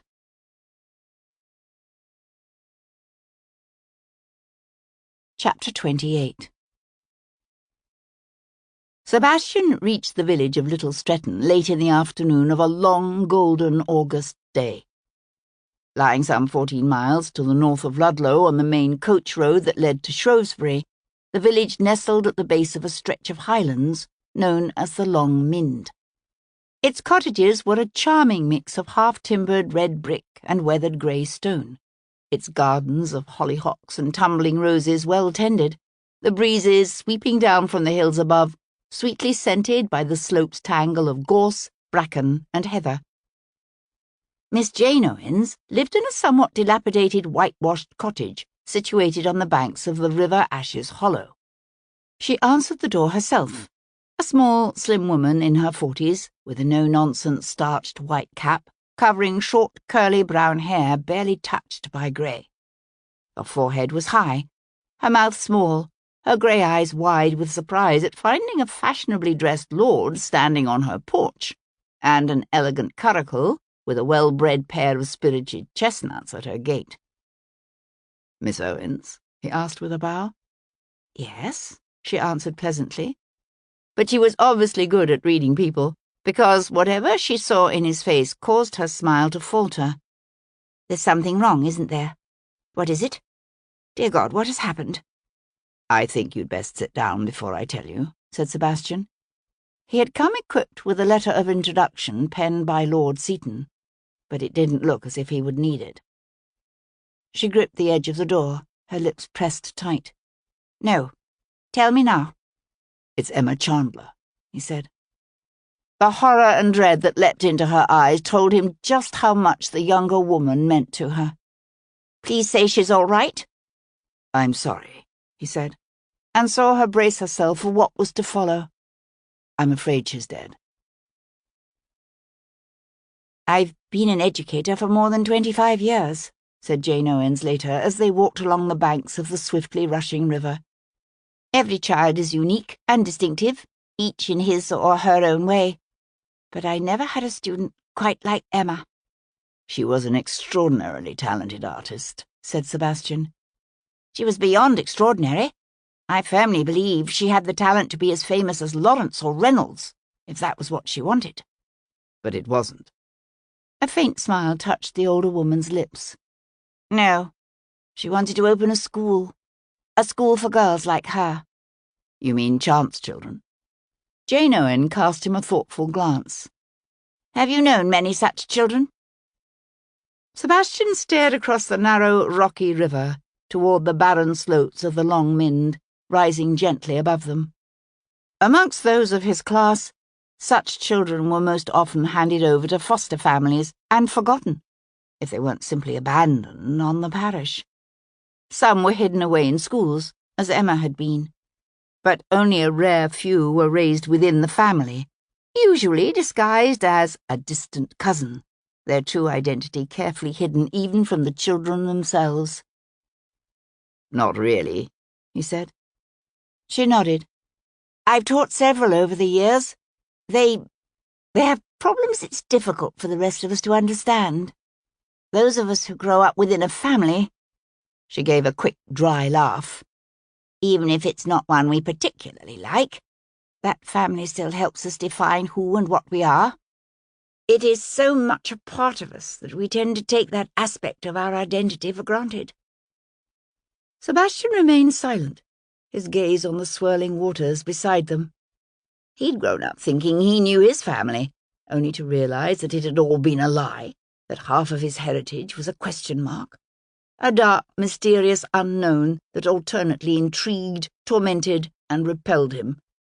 It was as if a yawning hole had opened up inside him that he was both desperate and terrified to fill.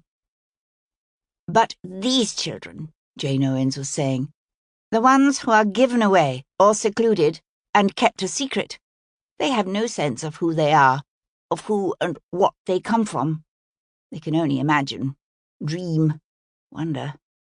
It tends to make for troubled youngsters, full of sadness and anger. It can be quite difficult to deal with." "But not Emma." "Oh, no. If anything, Emma was the most secretive, rage-filled child I've ever met. She was 15 when I first arrived at the academy. That's an age at which all children are trying to establish who and what they are. Except children, such as Emma, have nothing to work with beyond what they invent themselves. They're adrift, essentially alone in the world. They feel terribly abandoned, confused, afraid, and angry. very, very angry. Yet you were able to get through to her." Jane Owens gazed down at the sun-sparkled waters beside them, her thoughts obviously troubled and far, far away. "I understood her. I think that's what was important. Rowena Lamont believes such children should be humble and endlessly grateful. She could never understand that by trying to force Emma to deny and hide her true feelings, she was only making matters worse." Sebastian studied the older woman's intent profile, and he found himself wondering why she had left the academy and how she had come to be here in her rose-covered cottage on the banks of the river Ashes Hollow. "Do you know why Emma went to Ayleswick?" he asked. "Not for certain, no. But I can guess. She was trying to discover who her parents were. When she was younger, when I first met her, Emma always insisted she didn't want to know. She said that if they were ashamed of her, if they didn't want to have anything to do with her, then she didn't want to know who they were or have anything to do with them." Again that sad smile touched her lips. She used to tell the most marvellous stories to the younger children at the school, all about stolen heiresses and lost princesses and children who were switched at birth. I often thought that was the real reason she didn't want to know the truth, that she preferred her own world of fantasy, where anything was possible. She realized that once she learned the truth, she'd need to give up imagining and accept what might be a very unpalatable reality. So what changed her mind? Maturity, I suppose. Plus there were so many questions she wanted answered. She wanted to know simple things like why she had grey eyes or where her artistic talents came from. But I think there was more to it than that. I think she was desperate to know if her mother ever loved her, if she regretted giving her up. She wanted to know where she belonged, even if the family that should have welcomed her didn't want her. And she thought she belonged in Ayleswick. The older woman looked stricken. I don't know. She wouldn't tell me anything. You never knew her family's name? No, but Rowena Lamont might. She always dealt with a firm of solicitors in Ludlow, but I wouldn't be surprised if she learned the truth years ago. The Ludlow solicitors who also handled Emma's inheritance. A frown appeared between her brows. How did you know about that? Lord Seton told me. Ah. You knew he was in love with her? Oh, yes. Was Emma Chandler in love with him? Jane Owens paused beside an old stone bridge that spanned the river. I believe she was, yes, but... But, prompted Sebastian. She was strange with him. I think she was afraid of being hurt. Understandable, given his youth and the marked disparity in their ranks. Yes, but I do believe he was sincere in his feelings for her. Did he ask her to marry him? He did ask her, yes. Sebastian thought about the anguished young man he'd first encountered on the church porch. So Seton had asked Emma Chandler to marry him, yet somehow never managed to work up the courage to tell his mother he'd fallen in love. And she told him he needed to give her time to think. I suspect it's a part of what made her finally decide she wanted to know the truth about who she was. It was as if she couldn't accept his offer until she knew. She knew the name of the Ludlow solicitors. She did, yes, from when she dealt with them over the inheritance. So she went there first. When was this? A month or so ago. Sebastian frowned. Not a fortnight ago. Oh, no, it's been at least a month or more. I warned her they'd never tell her what she wanted to know, but somehow she managed to get it out of them. I fear she may have bribed one of the clerks. Enterprising. Oh, yes. Emma was an extraordinarily enterprising young woman. Once she determined she wanted to do something, she wasn't one to let either her fears or societal expectations hold her back. But she didn't tell you what she'd discovered. Miss Owens pressed her templed hands against the lower part of her face. No. Whatever it was obviously disturbed her. She was gone several days, and when she came back she was very quiet and thoughtful. And then she left again. When was this? That she left again? A fortnight ago.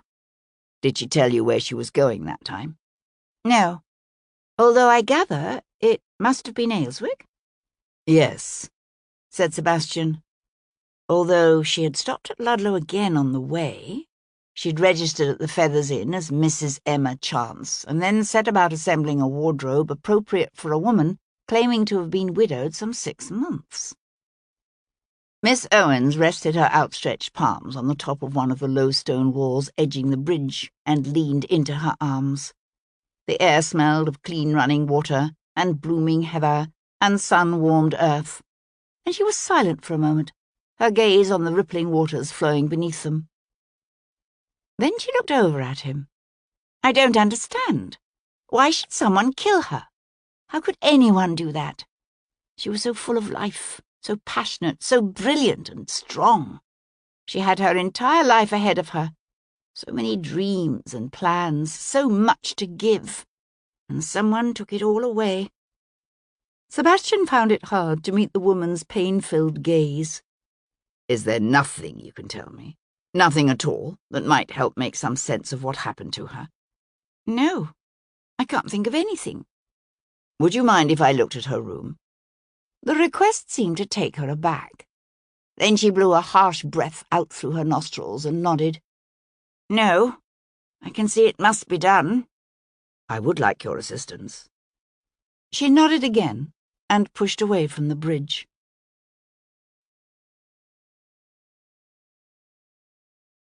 Chapter 29. Emma Chandler's chamber was one of 2 that lay at the top of the cottage's steep oaken staircase. With whitewashed walls and dormer windows set into a sloping ceiling, it was a pleasant room, the view from the windows looking out across the tumbling river toward the Long Mynd. The furniture was sturdy and plain, but Emma had covered the walls with her own exquisite art. In addition to simple sketches, there were also watercolours and oils, with brooding views of the Long Mynd hanging beside thought-provoking, character-filled faces of the very old. "She purchased a few items after she came into her inheritance," said Miss Owens, as Sebastian let his gaze drift around the room. "A silver brush and comb set, some new clothes, a trunk, and lots of art supplies, of course. But she was mainly focused on finding a house, something large enough that we could turn into a school. She wanted to stay in the area. It's a good location for a school, halfway between Ludlow and Shrewsbury." "How much did she inherit, do you know?" £10,000. Sebastian turned to look at her in surprise. He'd been imagining a legacy of several £100, perhaps, at most. £10,000 was a substantial sum. Who does she leave it to? Miss Owens gave him a blank look. "I've no idea. Why? Surely you don't think her inheritance could be the reason she was killed?" "It seems unlikely, but I don't think we can discount it entirely." He went to scan the titles of a row of books on a shelf mounted on the wall near the window. The volumes were simply bound, but well worn, and he noted works by Blake and Donne, Coleridge and Shakespeare. There was a copy of Hamlet, but when he took it down and turned to the last page, he found the last line intact. "What are we looking for?" asked Jane Owens, watching him. Sebastian slipped the book back in place. "Anything that might explain what happened to her?" She nodded and went to open the top drawer of the small chest beside the bed. They worked their way quietly around the room. It didn't take long, for Emma Chandler's possessions had been few, her habits neat and tidy.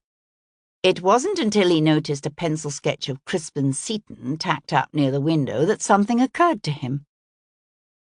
"Did Lord Seaton ever write to Emma?" he asked. Jane Owens glanced up from her search. "He did, yes. She received a letter from Windermere not long before she left." "Have you come across it?" She shook her head. "No, I haven't. You think that's significant?" "I don't know."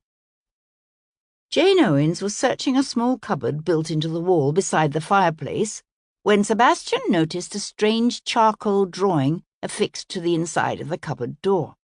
A young girl of perhaps 12 or 13 stood before a building engulfed by a raging fire. her dark hair loose and flying across her face as the fierce air currents driven by the flames whipped the hem of her dress around her. In her arms, she held another child she'd obviously rescued from the fire. A child whose face he suddenly realized was identical to her own. "Emma did that years ago," said Miss Owens, following his gaze as she straightened. "I think she told me once that she was 12. It's amazingly good." Jane Owens nodded. "You wouldn't recognize it, but the burning house is Miss Lamont's academy." They stood in silence for a moment, studying the troubling and yet powerfully uplifting image. "She's rescuing herself," Sebastian said after a moment. "Yes, that was Emma." Jane Owens closed the cupboard door and leaned back against it. They had discovered nothing. He said, "Do you know the name of the firm of solicitors in Ludlow?" "No, I'm sorry. Rowena Lamont could tell you." She hesitated, then pulled a face and added, "Although, if you desire her cooperation, it might be best not to mention our meeting." "She didn't approve of Emma's decision to join you once she came of age." "Miss Lamont and I did not part under the most amiable of circumstances." Sebastian studied the schoolteacher's pinched, tightly held face. "It was over Emma, was it?" She hesitated, and he thought she meant to deny it. But then she nodded. "Fortunately, a cousin who died 6 months before had left me this cottage, and some land I rent to a local farmer, so I had some place to go. The worst part was leaving Emma." "When was this?" 2 years ago. She asked if she could come to me when she turned 21, and of course I said yes." "Did she know then about the inheritance?" "She knew she would come into something, but she had no idea of the amount." "And Miss Lamont never said anything that might suggest who her family are?" She frowned with thought. "I know Miss Lamont was extraordinarily impressed by them, whoever they are. Unfortunately, it somehow never translated into kindness to Emma. In fact, it was as if Rowena Lamont was determined to punish the child for the parent's transgression. But she was always extraordinarily tight-lipped about their identity." Jane Owens was silent a moment. Then her eyes widened as if with a sudden thought. "Dear God, if that was why Emma was in Ayleswick, could they have killed her? Her own family?" Her gaze met Sebastian's. He knew from the hopeful look in her eyes that she wanted him to tell her she was wrong. Only he couldn't.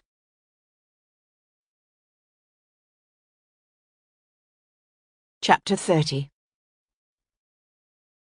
Later that afternoon, as the sunlight deepened to a rich golden hue and rooks swooped in to nest in the dense branches of the churchyard's ancient elms and yews, Hero walked up the hill to Ayleswick's sprawling vicarage and asked to see the Reverend's wife. "My dear Lady Devlin," exclaimed Agnes Underwood some minutes later, hurrying into the parlour where Hero had been left waiting by the awestruck young housemaid. "My most sincere apologies for not coming sooner, but Bella, silly girl that she is, didn't have the sense to interrupt when I was speaking to the butcher just now." "I do hope you didn't break off your discussion with him on my account," said Hero, gently disengaging her hands from Mrs. Underwood's tenacious grip. "Oh, it's nothing, believe me. Please have a seat, Lady Devlin. I've already sent Bella for tea and cakes, so it shan't be but a moment." Her hostess settled on an uncomfortable-looking settee and clasped her hands in her lap. "Is there something I can do for you?" "Actually, I was hoping you could tell me more about the 2 young women who died in the village some 10 or 15 years ago." The smile slid off Agnes Underwood's face. "The young women?"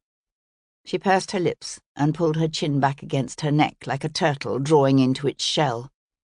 "Whatever for?" "You said that at the time of their deaths it was believed the women committed suicide." The vicar's wife clicked her tongue against the roof of her mouth with disdain. "There is no greater sin against God than to take one's own life." It was a sentiment that Hero had never been able to understand. How was it worse to take one's own life than to steal the life of another? At least someone committing suicide had the permission of his or her victim. But she kept that thought to herself, saying simply, "Tell me about them." "Well, the first was Sybil Moss. Her father is a cottager on Lord Seaton's estate. Quite the flighty little thing she was. Beautiful, of course." Agnes Underwood sniffed contemptuously. She was the kind of woman who considered beauty an outward sign of frivolity, and actually saw her own plain features as a mark of her innate superiority. Gave her notions far above her station, I'm afraid. How old was she? 15 or 16, I believe. Was she seeing anyone in particular? In particular? Agnes huffed a scornful laugh. As to that, I couldn't say. But she certainly had half the men in the parish trotting after her like dogs after a bitch in heat. And not only the young ones either, if you know what I mean. "Oh?" said Hero encouragingly. The vicar's wife leaned forward and dropped her voice. It was quite the disgusting spectacle. Why, even Lord Seaton was falling all over himself, sniffing around the Moss cottage and— She broke off as the young housemaid, Bella, staggered in under a heavy silver tray loaded with teapot, cups and saucers, and plates of small cakes and biscuits. Hero waited until the tea was poured, and Mrs. Underwood passed her a cup before saying casually, "So, why did Sybil kill herself?" The vicar's wife looked up from stirring her own tea, one arched eyebrow cocked. "Why do you think? Got herself in the family way, of course." "And she killed herself over it?" said Hero incredulously. An unmarried gentlewoman who found herself with child faced endless shame and social ruin, while for a housemaid it could mean instant dismissal, followed either by descent into prostitution or slow starvation and a wretched death. But the consequences were typically not so dire for a simple cottager's daughter. Did her father turn her out of the house? Agnes Underwood shrugged. Who knows? One assumes so. I mean, why else would she throw herself off the cliffs of Northcote Gorge? There was never any suggestion at the time that someone might have pushed her. Good heavens, no! What makes you ask such a thing? It is possible, isn't it? No. I mean, who would want to push her? The man who got her with child, perhaps. Agnes Underwood fingered her teacup, her features pinched and twitching with the turbulence of her thoughts. But she remained silent. Hero said, "Nothing came out at the inquest?" "Of course not. The verdict was filo de se, although the Reverend was able to argue successfully that the girl wasn't in her right mind when she committed the act. He's very compassionate, you know. Some might say too much so. If you ask me, she should have been buried at the crossroads, naked and with a stake through her heart. Wicked, wicked thing." It was with effort that Hero kept the distaste provoked by her hostess's remarks off her face. "And the other girl?" "That was the blacksmith's daughter, Hannah Grant. Drowned herself in the mill pond, she did." "Was she likewise with child?" "I assume so." "Surely there was an autopsy?" "No, there was no need. It was quite obvious that the silly girl had drowned, so why waste parish funds? The old squire was very careful about such things. Parish rates are quite high enough already. So it is possible that she could have been murdered as well." Agnes Underwood gave another of those humourless laughs. "Dear Lady Devlin, what a thing to suggest. If she wasn't known to be with child, then why was she thought to have killed herself?" "Love sickness, the silly chit." "She was in love? With whom?" "Who knows? Kept it a secret. Probably some married man, I'm afraid. She was as pretty and flighty as Sybil, so it was no surprise when she came to a similarly bad end." Hero took a slow sip of her tea. She suspected that any attractive young woman who laughed and enjoyed the attentions of men would be condemned as flighty by the vicar's wife. "Precisely when did these deaths occur?" Mrs. Underwood screwed up her face with thought. "Well, let's see. It was before Maplethorpe burned, so it must have been 96 or 97. Had any other young women died under similar circumstances before that?" "Well, There was Marie Baldwin. Threw herself off the roof of Mablethorpe Hall. She did, but that was before my time. And I believe the family succeeded in convincing the coroner's jury that she'd simply slipped and fallen to her death. What about in the years since then? Good heavens, no! 2 were quite enough, thank you. 3, if you count Marie Baldwin. 4, if you count Emma Chandler, said Hero. Whoever killed her also tried to pass that death off as a suicide. The vicar's wife looked vaguely affronted. Surely you don't mean to suggest that there's any sort of connection? It's been years. So it has. Hero took another sip of her tea and smiled. I had a second purpose in visiting you this evening. I was wondering, do you have a copy of Debrett's Peerage? Agnes Underwood settled back on her seat, obviously too relieved by the shift in topic to be puzzled by it. Why, yes. May I borrow it? As well as any histories of 17th and 18th century Scotland and Wales the vicar might have. Of course. She waited expectantly to have the request explained to her. But Hero simply smiled and said, "Thank you," and left it at that. Later that evening, Hero sent Jules Calhoun up to the Grange with a message for Archie Rawlins. Then she settled down beside her sleeping son and opened the vicar's books in search of Guinevere Stewart Gordon.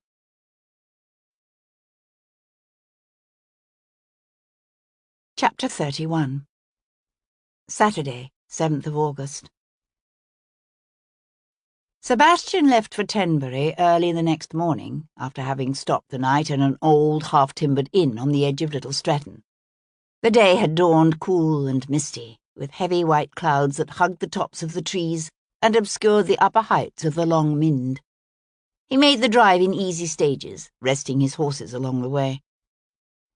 A middling-sized ancient market town, surrounded by orchards of apples, damson, plums, and pears, Tenbury lay on the southern banks of the River Teme, where the counties of Worcestershire, Herefordshire, and Shropshire all came together.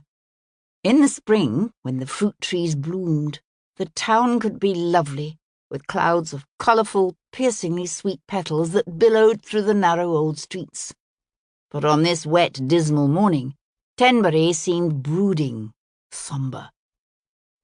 Miss Rowena Lamont's Academy for Young Ladies lay on a quiet street of stern grey-stone houses with steeply pitched slate roofs, its garden hidden by a high wall topped with spikes. "Ain't the most cheery-looking place, is it?" said Tom. Sebastian stared up at that bleak, silent facade and found himself remembering 12-year-old Emma's drawing of the school engulfed in hellish flames. "Perhaps it looks better in the sunshine," he said, and handed the boy the reins. Miss Rowena Lamont proved to be as prim and forbidding-looking as her house. A tall, thin woman, somewhere in her late 50s, she had unusually pronounced cheekbones and a small, tight mouth. Her dark blue gown was both fashionable and finely made, but cut high at the neck, its severity relieved only by a thin band of good lace at the collar. She received him in a comfortable parlour, as elegant as her gown. Around them, the house was quiet, with most of the students presumably home for the summer holidays. "Lord Devlin," she said, sinking into a curtsy. "How do you do? Please sit down and tell me how I may help you." He knew by the avaricious gleam in her eyes that she thought him the parent of a prospective student. He took the comfortable seat she indicated and said bluntly, "I'm here because I'm hoping you can answer some questions about Miss Emma Chandler." Avarice receded behind a frozen facade of bristly caution. "Emma, I'm sorry to disappoint you, my lord, but Miss Chandler is no longer a student at the Academy." "I know. You have heard, I assume, that she was murdered earlier this week in Shropshire." The headmistress's expression never altered. "I read about it in this morning's papers, yes. I gather there was some initial confusion as to her proper identity." "It must have come as a sad shock to you." Miss Rowena Lamont obviously had any shock she may have experienced well under control, and Sebastian found himself doubting she'd felt even the slightest twinge of sadness. She regarded him steadily. "Surely you aren't suggesting her death is in any way connected to her time at the academy?" He gave her a reassuring smile. "Of course not, but the local magistrate has asked for my assistance in the investigation, and we were hoping you might be able to tell us more about her. At the moment, the circumstances surrounding her death remain a complete mystery." Miss Lamont pursed her lips and plucked at her high collar with a nervous thumb and forefinger. "I'm sorry, but surely you can appreciate my position. The privacy of our students, both present and past, must always be respected." "I understand," said Sebastian with a smile, rising to his feet. "I had assumed you would prefer to speak with me, but I see now I should have had Bow Street send one of their runners to interview you. My apologies for—" "Wait!" Miss Rowena's eyes widened in alarm. "The last thing the mistress of a school for young ladies wanted was for it to be known that her premises had been visited by Bow Street runners. Please, my lord, do sit down." She folded her hands in her lap. "Now, what would you like to know?" Sebastian settled back into his seat. "How long was Miss Chandler a student here?" 14 years. She came to us at the age of 7. The thought of Emma spending 2/3 of her short life in these bleak, cold surroundings struck him as profoundly sad and troubling. But all he said was, "Tell me about her." Miss Lamont gave a tight little smile. "What is it the Jesuits say? Give me a child to the age of 7, and I will give you the man, or in this case, the woman. I'm afraid Emma's character was essentially formed by the time she came to us." "Where has she lived before?" "Some farm family. Foster parents, of course, but she should have been removed from them much, much sooner. She was a wild thing when she arrived, with the manners and speech of a country bumpkin. Needless to say, we took care of that in short order, although I'm afraid she never quite fit in with the other students." "Why not?" "Why? Because of who she was, of course." Which she was never allowed to forget, he thought. Aloud, he said, "So who was she?" Miss Lamont lowered her voice, as if what she was about to say was too shocking to be expressed aloud. "A natural child." "Of whom?" "As to that, I fear I cannot say." "Yet she obviously came from a wealthy family." "Oh, yes. Her bloodline must always demand respect, even if the stain of illegitimacy remains indelible." Sebastian studied the schoolmistress's self-satisfied, supercilious expression. If Rowena Lamont considered Emma Chandler's bloodline worthy of respect, then the girl must have been of gentle birth. The bye-blow of a mere merchant or tradesman, no matter how wealthy, would never be considered possessed of superior blood. Had she any close friends amongst the other students? "Oh, no. I always took care to discourage the formation of any schoolgirl attachments in that direction. My students' parents would hardly thank me for allowing their daughters to form such a connection, now would they?" "But she was friendly with Georgina Seton." Miss Lamont stiffened. "She was, yes. But then girls of Georgina's age do sometimes have a tendency toward willfulness. If Emma hadn't been leaving the academy, I would have taken more forceful steps to end the friendship. But as it was—" She shrugged. Sebastian found he liked the absent Georgina Seton, although he had never met the girl. It couldn't have been easy for her to befriend someone so obviously marked as an outcast by the school's headmistress. He said, "Did you know that Miss Seton's brother Crispin had formed an attachment to Miss Chandler?" Rowena Lamont's small pale eyes grew narrow and flinty. "I was aware of his interest, yes." "Did you by chance inform Lady Seton of that interest?" "If I had thought it serious, I would not have hesitated to notify her ladyship. But the boy is only, 21, 22? Young gentlemen of that age tumble in and out of love with startling rapidity and frequency. I saw no need to trouble her ladyship with something that would inevitably blow over." "Had you any communication with Emma since she left the school?" "No. Why would I? Emma Chandler had shared this woman's table and parlour for 14 years, yet she found his question strange. Something of his thoughts must have shown on his face, for she said, "To coddle the fruits of sin is to condone the act that created them, and I believe we must never be lured into such errors by the temptations of misplaced kindness." She smoothed one hand down over her fine skirt. Emma Chandler could, with justice, have been consigned to a short, brutal existence in a parish workhouse. Instead, she was given a life of rare comfort and privilege. Yet far from being grateful or suitably humble, she was angry, resentful, and willful. Sebastian found his hands tightening on the arms of his chair, so that he had to deliberately relax them. "Can you think of anyone who might have wanted to cause her harm?" Miss Lamont gave a forced, mirthless laugh. "Good heavens, no." "Do you have any idea what might have taken her to Ayleswick?" "No idea whatsoever." She glanced pointedly at the small gold watch she wore pinned to her bodice. "And now you really must excuse me, my lord. I have duties to which I must attend." "Of course." He rose to his feet. "If you could furnish me with the name and direction of her family." She rose with him. "Sorry, but that's quite out of the question." He gave her a smile that showed his teeth.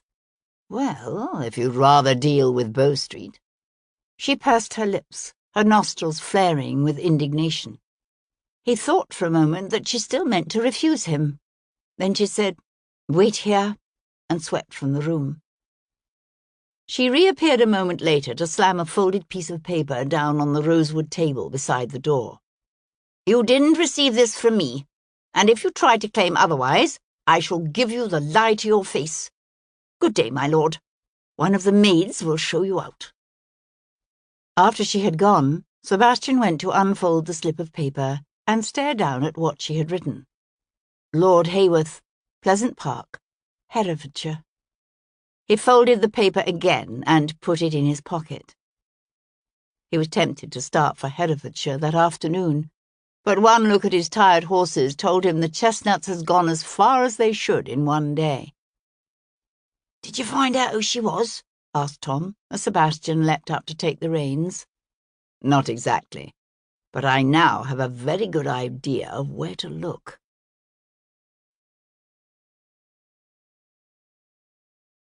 Chapter 32. Shortly after breakfast, Hero hired a pretty little grey mare from Martin McBroom's stables, and, accompanied at a respectful distance by a groom, rode out to the Moss family's cottage on the far edge of Lord Seaton's estate. It was one of half a dozen such cottages in a row, all neatly whitewashed and newly thatched, each with its own croft and toft. The young Baron, or at any rate his sober, middle-aged steward, obviously took good care of the estate's tenants.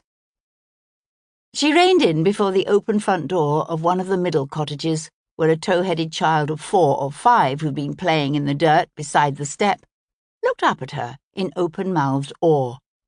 "Good morning," said Hero with a smile, dismounting without her groom's assistance. "Is your mother or father around?" The child gaped at Hero a moment, then pushed to her feet and darted inside, screaming, "Mama! Mama! Come quick!" A slim, pleasant-looking woman appeared in the doorway, her flaxen hair in striking contrast to her still smooth, sunlit skin, the child now balanced on one hip and sucking her thumb. "Mrs. Moss?" asked Hero. If this was Sybil's mother, she must be in at least her mid-40s by now, and she was still startlingly beautiful. "Aye, me lady," said the woman, sinking into a deep curtsy. Hero found herself hesitating as she looked into the woman's faintly smiling but puzzled face. How do you tell a mother you want to reopen the wounds of the past, she thought. How do you gracefully bring up the death of one of her children? How do you ask her to confront in daylight and before a stranger's eyes a pain normally kept tucked out of sight and revisited only in solitude during the darkest hours of the night? "I need to talk to you about the death of your daughter, Sybil," Hero said bluntly. and watched the smile fade from the older woman's soft blue eyes, leaving them stark and hurting. "She was my firstborn," said the woman, who introduced herself as Anne Moss. They were seated beside the cottage's cold hearth, a nearby casement window thrown open to the cool summer breeze.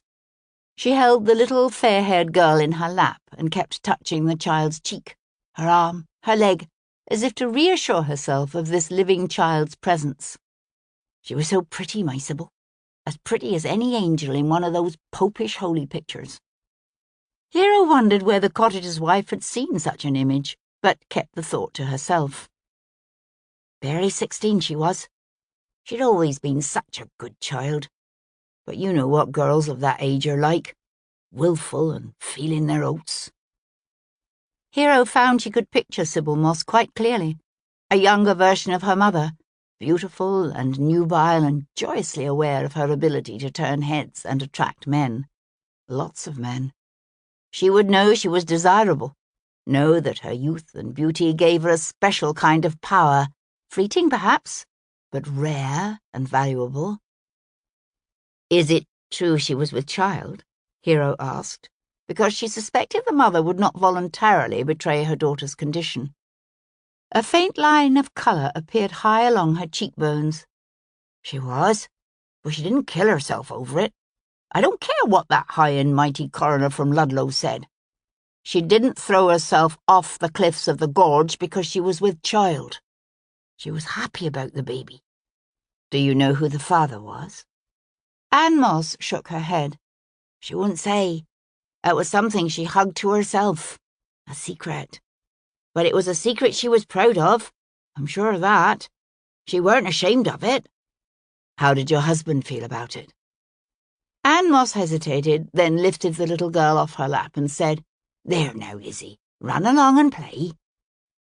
She watched the child dart out the door and sighed. "To be frank, I don't think John was surprised. She was so very pretty, our Sybil. He was hoping she'd take up with one of the more prosperous farmers hereabouts, someone who could give her a good life, but—" "But?" prompted Hero, when the woman lapsed into silence. "I worried. She was so pretty, prettier than I ever was, and she knew it. Gave her grand ideas, I'm afraid." "Who do you think was the babe's father?" Anne Moss brought up one hand to rub her forehead. "I don't know, but she let slip a thing or two, enough to make me think he was a gentleman. Someone she should have known better than to go lying with." "You mean someone like Lord Seaton, or perhaps the old squire?" Sybil Moss's mother nodded, her lips pressed into a pained line. "I even wondered about Major Weston, or maybe, God forgive me, the vicar himself. Man of God he might be, but it never stopped him from having an eye for the pretty ones." Was it a coincidence, Hero wondered, that Sybil Moss's mother had named 4 of the 7 men on Emma Chandler's mysterious list? Somehow she doubted it. What about Samuel Atwater?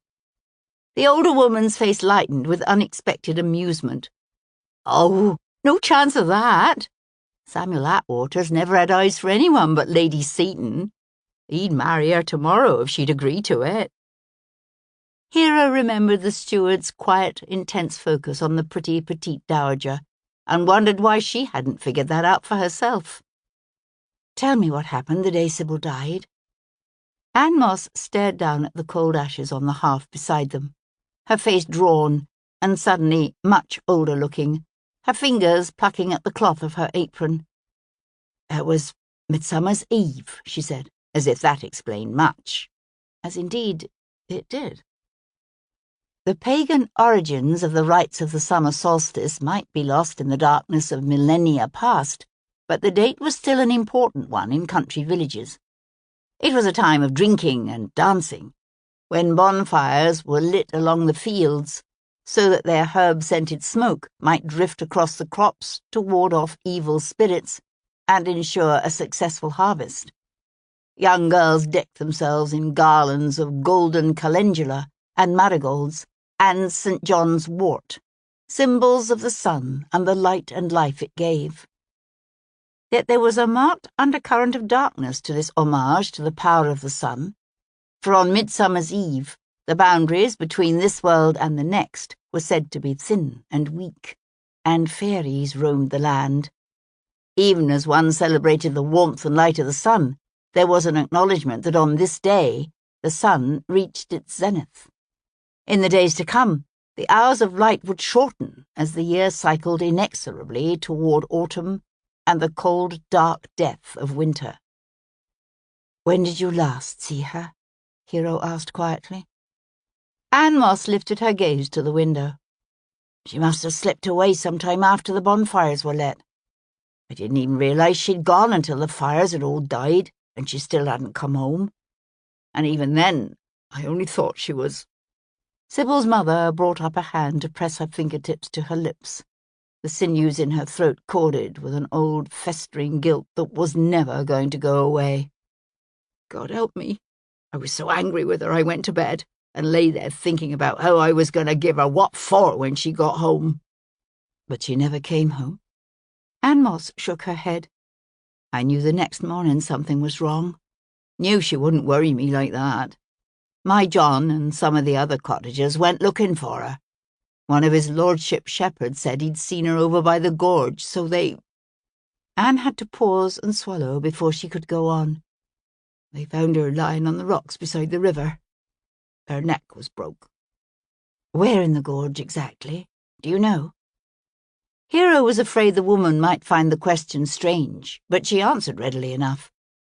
"She was lying at the base of a rocky outcropping called Monk's Head. They say that years ago one of the young monks from the priory fell in love with a village girl. He tried to get out of his vows, but they wouldn't let him. So the two of them, the monk and the girl, jumped to their deaths there. Don't know if it's true, but it's a popular trysting spot for the young." "Could she simply have fallen?" "I suppose it's possible, but I doubt it. What was she doing there all by her lonesome anyway?" Sybil's mother turned her head to stare defiantly at Hero. "I think she was pushed. I think she went there to meet whoever planted that baby in her belly, and he pushed her." "Did you tell that to the coroner?" "I tried.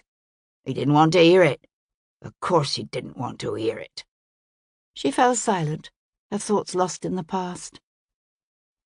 In the sudden hush, Hero became aware of the sounds of a child's laughter and the barking of a dog. Then Sybil's mother drew a deep, shaky breath and said, "The vicar was kind. He convinced the jury she was so overset by finding herself in the family way that she wasn't in her right mind when she killed herself. Gave her a good Christian burial, he did, although we had to do it after dark. And she's lying on the very edge of the churchyard. Oh, don't get me wrong. I appreciate what he done for us. Truly I do. But it weren't true what he said. She wasn't out of her mind, and she didn't jump off the cliffs of the gorge. I'll believe that till the day I die myself." Hero found she had no difficulty imagining a scenario in which a pretty, naive young girl, oh, so proud of the gentleman's babe in her belly, might suddenly find her joy turned to despair when her well-born seducer abruptly rejected her. But Hero wasn't about to suggest that possibility to the grief-stricken mother before her. She said instead, "Of all the men you named, who do you think killed your daughter?" Anne Moss stared at her long and hard. "You truly want to know?" "Yes." "I think it was Lord Seaton, his present lordship's father." Hero was seated by the window and leafing thoughtfully through the portraits in Emma Chandler's sketchbook when Archibald Rawlins knocked tentatively at the door of the private parlour. "I got your message," he said, standing awkwardly in the centre of the room with his hat in his hands. "I asked both Nash and Dr. Higginbottom about the gloves, but neither could remember noticing if there was one or two." "So it was probably dropped somewhere along the way," said Hero. "I wouldn't be surprised. I'm afraid Nash isn't as careful as he should be." He hesitated a moment, then said, "You haven't heard from his lordship?" "Not yet, no." Archie nodded I was thinking about driving over to Ludlow on Monday. Crispin says Miss Chandler dealt with a firm of solicitors there. He couldn't remember their names, but if I can find them, they might be able to tell us more about her." "That's an excellent idea," said Hero, giving him an encouraging smile. "Tell me, how well do you remember Lord Seaton's father, Leopold?" "I don't really. I was maybe 6 or 7 when he died." Hero knew a quickening of interest. "He died around 97 or 98? "Something like that, yes. Why?" "Sybil Moss died in July of 1797. "Did she? I couldn't have told you exactly. I barely remember it." "When did Hannah Grant die?" "Around then, sometime." "Her father is the village blacksmith?" "He is, yes. I could talk to him. Ask him about it if you like." "Is Hannah's mother still alive?" "She is, yes." "Then I'll talk to her instead." A vague shadow passed over the young squire's features. "If you'd prefer, only you might want to do it when the smith isn't around. He has a tendency to get a bit agitated whenever anyone mentions his daughter." "Don't worry," said Hero. "I'll be careful."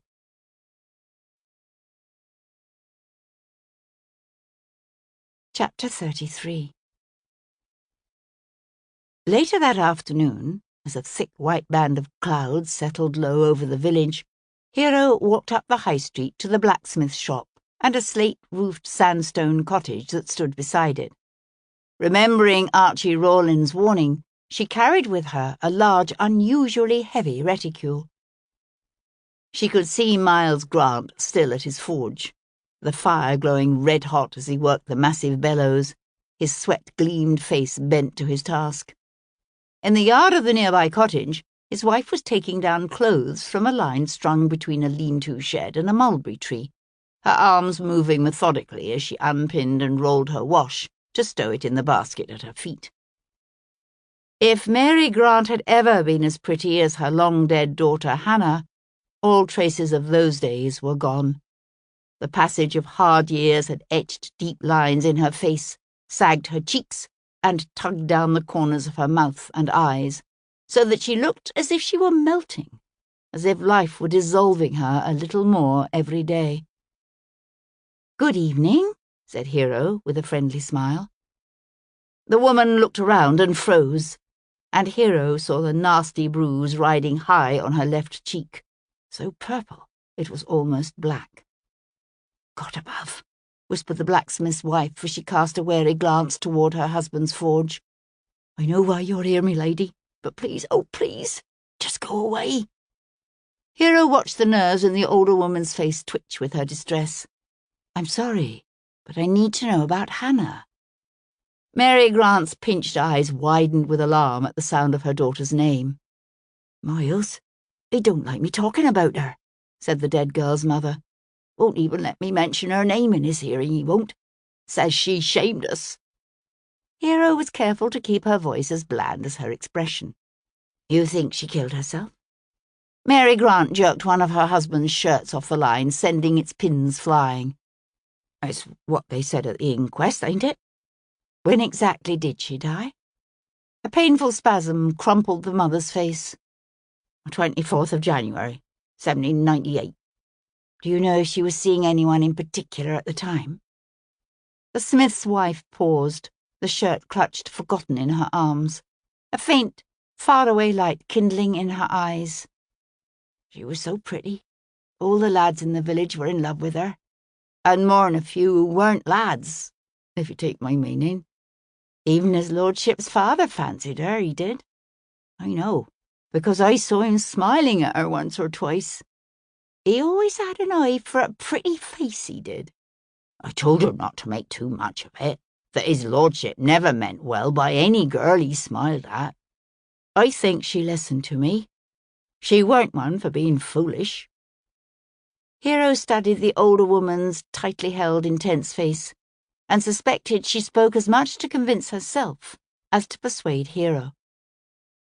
"So who was she in love with?" asked Hero. "I didn't ever know.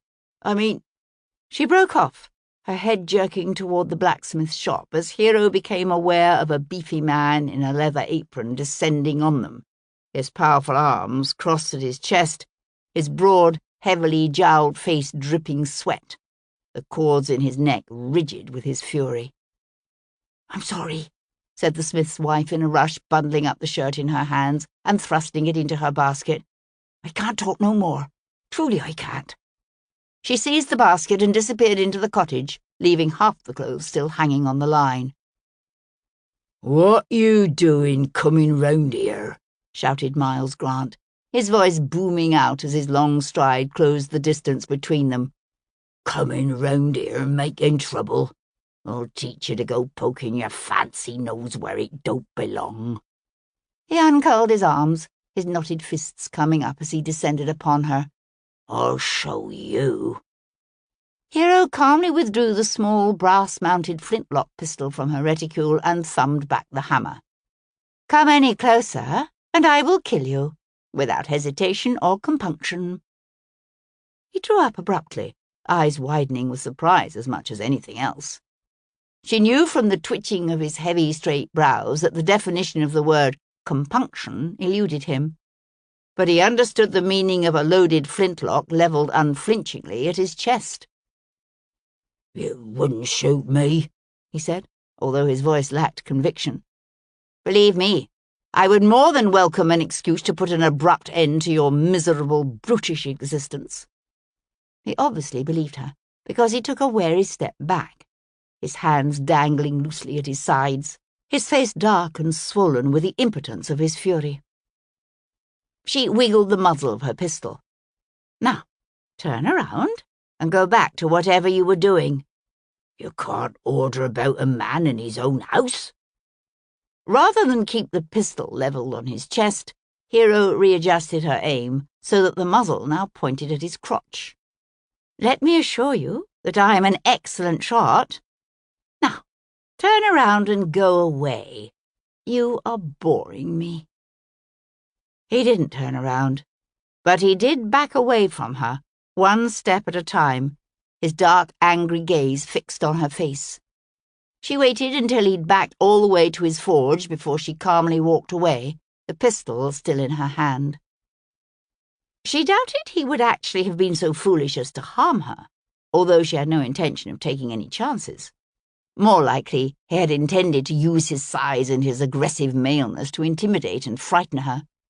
But she also had no doubt that he was dangerous, and that this day's events had both humiliated and enraged him. She had challenged his comfortable belief that as a man he was superior to any female, no matter how well born. And if he came at her again, it wouldn't be directly or out in the open where anyone could see.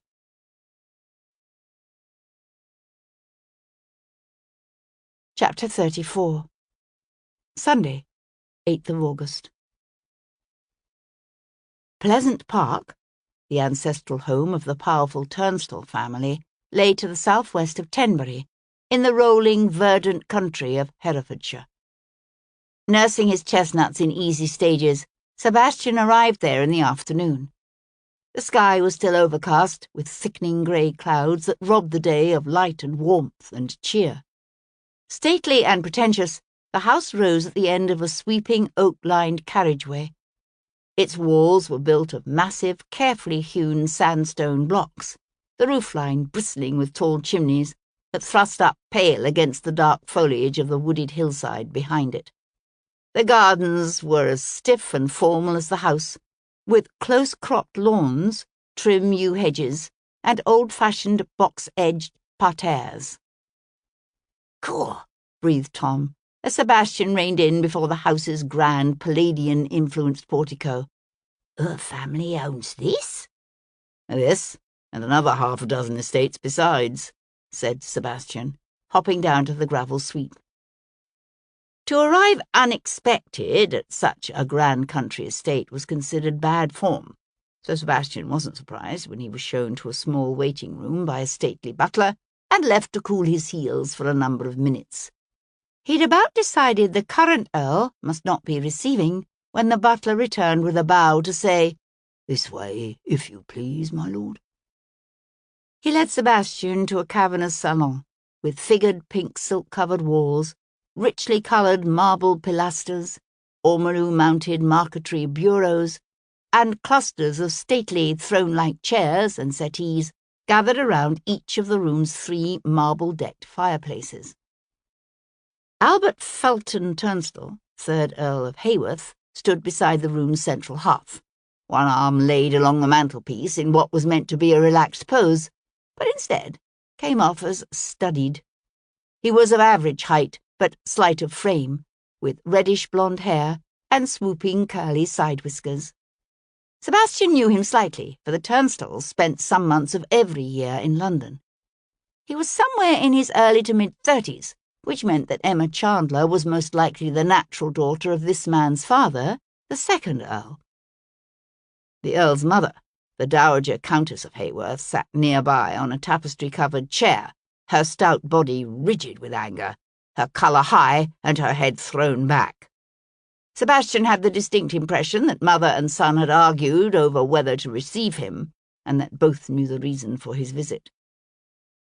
"Lord Evelyn," said Haworth, with a smile that didn't reach his eyes. "What an unexpected pleasure." The emphasis on the word unexpected was subtle, but there. The formalities were punctiliously observed, polite utterances mouthed, and Sebastian invited to sit. Yet all the while, the room vibrated with an undeniable tension. Sebastian smiled at his host and said bluntly, "I gather you know why I'm here." Haworth expelled his breath in a startled, nervous laugh. "Why, no. Are you by chance in the neighbourhood?" "Not far. At Ayleswick in Shropshire. I assume you've heard of the recent murders there." Haworth and the Dowager Countess exchanged guarded glances. Sebastian thought for a moment the Earl meant to deny all knowledge of the subject, but then he obviously realised the folly of trying to claim ignorance of something that had set the entire West Midlands to talking. "Yes, shocking to be sure. I understand you've involved yourself in the investigations."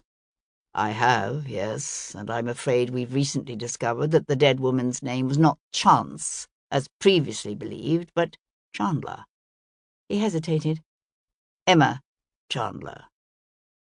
The Dowager Countess remained rigidly silent, but Haworth, who had resumed his stance beside the fireplace, lifted one eyebrow in a show of polite interest. "Oh? The name means nothing to you?" "No. Should it?" Sebastian glanced again at the Dowager Countess. She was perhaps 60 years of age, deep of bosom and round of face, with dark blonde hair fading rapidly to grey. Once she might have been pretty, but 60 years of haughtiness, conceit, contempt, and petulant self-indulgence had etched themselves into her face in ways that were not attractive. Sebastian had the impression that if it had been up to the Dowager, she would have denied him, that it was Haworth who had insisted they brazen out the interview. Sebastian said, "I should think it would, given that your family paid her fees at a Tenbury academy for something like 14 years. Haworth gave another of his breathy, unconvincing laughs. "I'm sorry, but whoever told you such a thing was mistaken." "Indeed." Sebastian looked from the 3rd Earl to his silent, angry mother. "Well, then, my apologies for disturbing you." "Not at all," said Haworth. "Shall I ring for a footman to show you out? I do hope you have more success elsewhere." "Perhaps I shall." Sebastian rose to his feet. "Emma will be buried in the churchyard at Ayleswick, should you wish at any point in the future to pay your respects to your sister." "She was not my sister," hissed Haworth. Sebastian smiled and started to turn toward the door. Then he paused, his attention arrested by the large painting that hung on the far wall. A massive canvas. It was a life-sized portrait of an 18th-century family grouping set against a leafy background. Dressed in the splendid silks, velvets, lace, and opulent jewellery of a gentleman of the late 1780s or early 1790s, the 2nd Earl of Haworth stood with one hand propped on his waist, his gaze off to one side, as if he were surveying his estate with pride. He had his son's sharp features, but a much stronger chin, his long wig powdered and crimped in the style of the day, his half-smile one of calm self-satisfaction and pride. His countess reposed beside him on a stone bench. The dowager had indeed been quite lovely when young, her figure slender and well-formed, her eyes a deep, almost violet blue, her hair fashionably powdered. 2 children relaxed in the grass at her feet. The future third Earl, Albert Fenton Turnstall, looked to be perhaps 12 or 13 years of age, his bored conceit captured by the artist with startling clarity. But it was the young girl beside him who drew and held Sebastian's attention. Some 15 or 16 years at the time she was painted, she was laughing down at a small kitten that clambered over her lap. Her smile was both vibrant and warm, and yet there was something about her posture that made her seem vaguely detached from both the artist painting her and the other members of her family. Her natural, unpowdered hair was the same rich reddish blonde as her brother's, although she lacked his sharp nose and rather weak chin. In fact, she looked very much like a younger version of the woman sitting behind her. The resemblance of both mother and daughter to the pallid young woman Sebastian had last seen being prepared for burial was unmistakable. Sebastian felt a heavy weight of sadness as the implications of what he was seeing sank into him. He had assumed Emma Chandler must be the natural daughter of the 2nd Earl of Haworth, carelessly begotten on some mistress or village girl. But he realized now that the actual truth was probably far more tragic, that Emma was in all likelihood the child of this laughing young girl whose exact name and fate were unknown to him. He swung around to stare back at the stony-faced dowager who still sat with her hands clenching the gilded arms of her chair. He'd thought her anger and cold indifference to Emma's fate the product of a proud woman's resentment of her husband's bastard. But if his suppositions were correct, then Emma Chandler was this woman's granddaughter. He might have apologized for so callously breaking the news to her of her granddaughter's death, except that he had no doubt she'd already known and didn't care. Sebastian was waiting for Tom to bring the curricle round when Lord Haworth's butler came to stand beside him. An aged, dignified man with thick white hair, a deeply lined, impassive face, and a fiercely upright carriage. The butler gazed out at the carriage sweep before the house and said, "You'll be wishing to stop somewhere for the night, my lord?" Sebastian studied the man's stoic, unreadable profile. "Can you recommend something?" The butler kept his gaze fixed straight ahead. "The Black Lion in Kirby is quite comfortable, my lord. The innkeeper's wife once served as governess to Lord Haworth and his sister, Lady Emily. Miss Rice she was then. Did you know Lady Emily, my lord? She died 21 years ago now, at the tender age of 17. Tragic it was." Sebastian watched Tom bring the chestnuts to a stand before them with a cocky flourish. "Yes, it must have been. Thank you for the recommendation. My horses have already gone far enough for one day." The butler gave a stately bow and withdrew.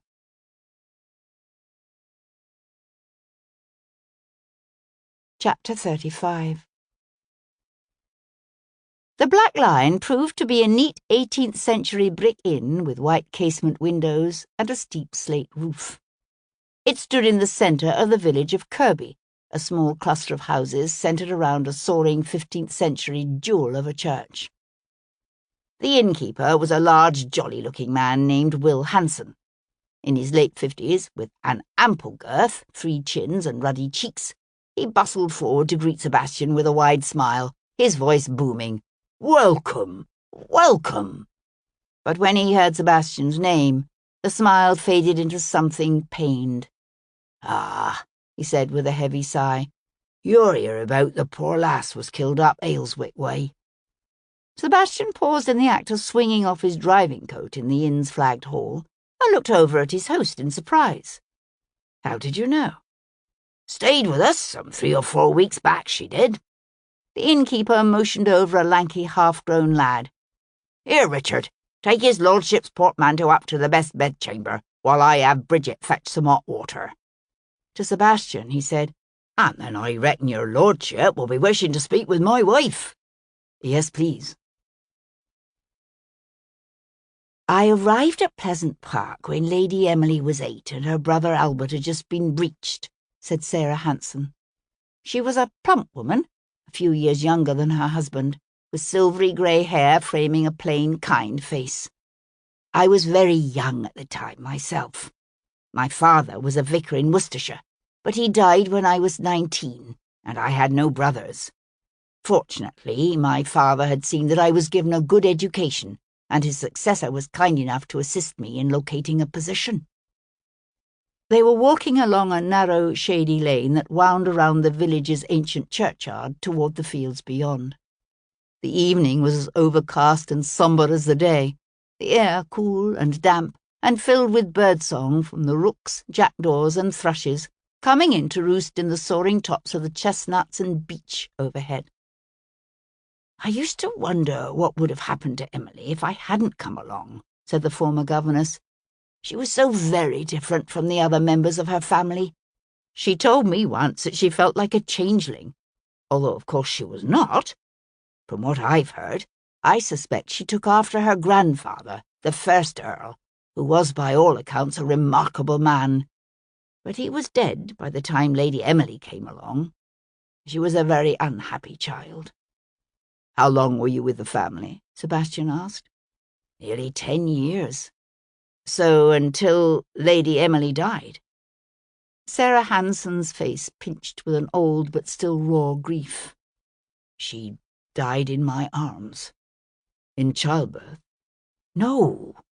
They killed her. Her family, I mean. Oh, they could never be charged, of course, but they killed her just as surely as if they'd run her through with a sword." "Can you tell me what happened?" She looked up at him, her gaze steady and solemn. "I can tell you what I know." It began innocently enough, late in the summer of 1791, when Lady Emily was just 16, young and beautiful and filled with a joyful zest for life. A message arrived one afternoon at Pleasant Park from the Irvings of Maplethorpe Hall, inviting Lady Hayworth and her daughter to a country house party to be held the first week of September. Predictably, Lady Hayworth turned up her nose at the invite, saying with a sniff, "How impudent of them! Do they seriously think I would even consider accepting? The family positively reeks of the shop. Why, when I encountered Mrs. Irving at the assembly in Ludlow last spring, she told me her great-grandfather was a pusher." Her ladyship gave a scornful titter. "Can you imagine?"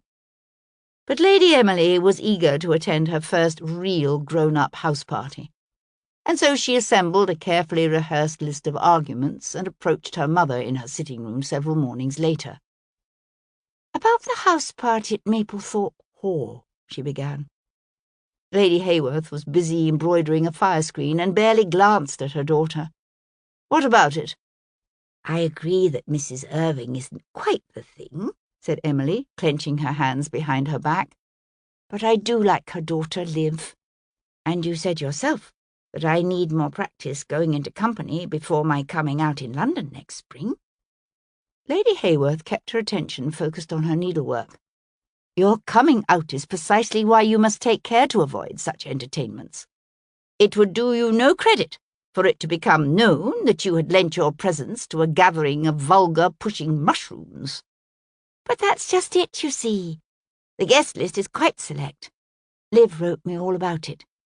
Lady Dalton is taking Julia, and—" Here Emily paused to draw a deep breath in preparation for what she hoped would be her most persuasive argument. "Lord Stone will be there." Lady Hayworth's hands stilled at their task as she looked over at her daughter. "Stone? You're quite certain?" Edward Lord Stone might be only a baron, but his estates were worth £40,000 a year. Set against so grand a fortune, the fact that he was 35 years old, stout, and addicted to opera dancers and high flyers, was inconsequential. Lady Hayworth had decided he would make a marvellous catch for her daughter, and was already scheming of ways to bring Emily to his lordship's notice. Emily had no intention of satisfying her mother's ambitions in that direction, but she wasn't above using the lure of Lord Stone's presence to achieve her own ends. "Well, why didn't you say so before, you silly chit?" exclaimed her ladyship. "Of course you must go." She pulled a face. "Although I won't deny that the thought of having to endure that Irving woman for a good week is enough to bring on my spasms." Then a happy thought occurred to her. "You say Lady Dalton will be there with Julia. I wonder if I could prevail upon her to take you into her charge." A letter of inquiry was duly dispatched to Lady Dalton, and a favourable response received. The fact that Lady Hayworth would be sending her 16-year-old daughter off to a country house party under the lax chaperonage of a woman known to be as lazy as she was fond of card games and discreet love affairs was not seen as an impediment. "I had serious forebodings," the former governess told Sebastian now as they paused beside an ancient moss-covered stone wall to gaze out over the churchyard. "But between Lady Emily's determination and her mother's ambitions, no one would listen to me." "She went?" "She did, yes. She had a marvellous time at first. How could she not? She was away from her mamma's censorious eye, and she was so pretty, and she was in the company of a good dozen men with whom to strike up a flirtation." "Who was there besides Stone?" "Let's see. Lady Dalton brought her 22-year-old son George, as well as Julia, and Stone had several boon companions in his train, men of a similar ilk, I'm afraid. There were others as well, although I can't recall them now. She wrote me a letter while she was there, talking about some of the people she'd met. I saved it. In fact, I showed it to Emma Chandler." "May I see it?" Sarah Hanson pushed away from the churchyard wall and turned back toward the inn. "If you think it would be helpful, yes?"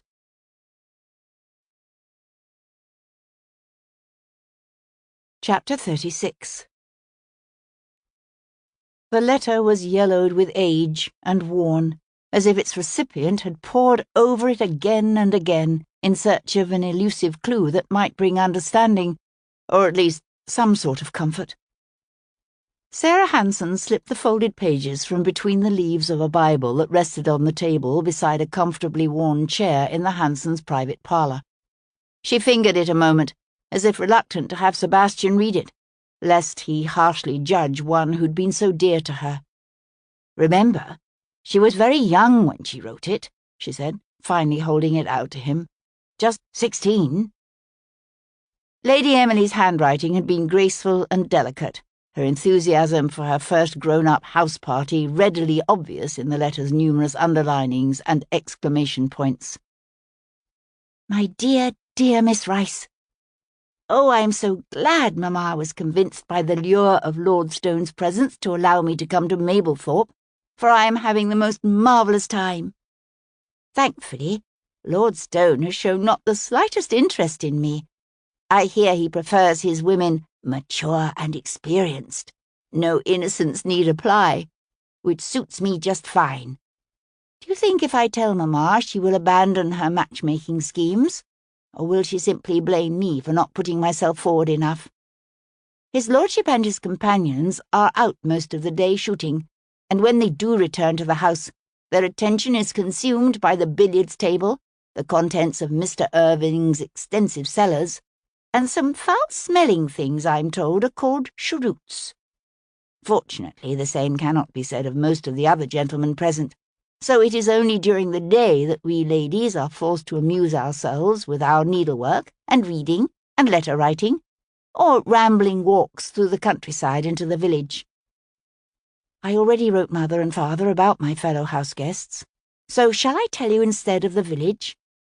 There are several of what Mamma calls the better sort of families in the neighbourhood. The gentlemen have been invited to join the house-guests in their shooting, and they also come in the evening with their wives to dinner. From the Grange comes Squire Rawlins and his quiet little mouse of a wife. The squire is like a character out of Chaucer, large, gruff, loud, opinionated, and so addicted to snuff he is always liberally dusted with the stuff. He is even older than Lord Stone, and interested in nothing beyond his horses and his hounds and his port. Oh, and his land and herds, of course. He told me to my face he has no patience for struggling to make conversation with some chit barely out of the schoolroom. How I feel for his wife, for she is not much older than I. Far more congenial is Lord Seaton of Northcote Abbey, a fine estate that lies to the west of Ayleswick. His lordship also has a wife, although they say she is increasing, and ill as a result, so she seldom goes into company these days. Liv tells me there are whispers about his lordship, if you know what I mean. And I must say his behaviour does seem to bear them out, for he has been quite marked in his attentions to me, and he is so handsome and charming that my head would surely be turned were it not for Liv's warnings. There is also a Major Weston who is a frequent guest at Mablethorpe. He is quite gallant and likeable, although Lady Dalton bestirred herself from her flirtation with one of Lord Stone's cronies long enough to warn me he is utterly without fortune and must make his own way in the world. He is related to Lord Weston of Summersfield Park, but while that must obviously make him attractive to Mrs. Irving, Liv tells me her mamma is most anxious for her to make some noble connection. I know my own mamma would take to her bed for a week were she to learn that her daughter had so much as smiled at a mere major.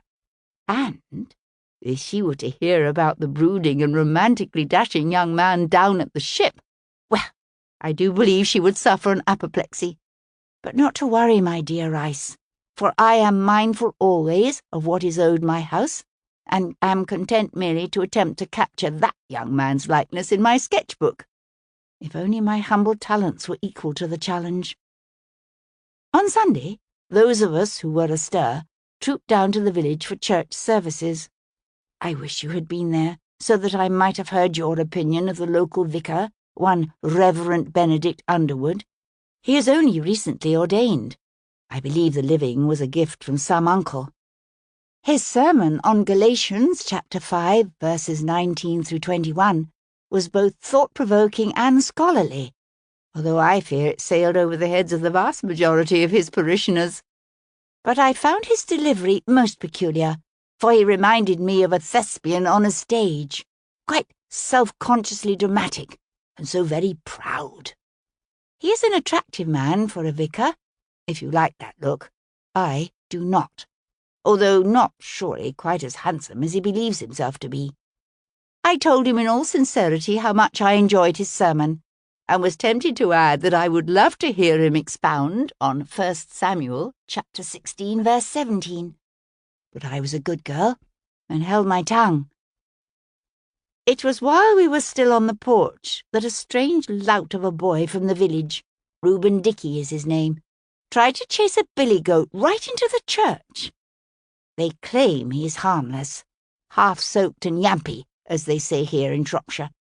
His brother soon put a stop to the lad's antics with the assistance of Samuel Atwater, Northcote's strangely solemn steward.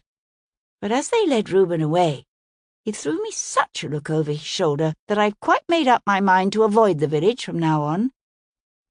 But never fear, my dear Miss Rice, for I am having a marvellous time.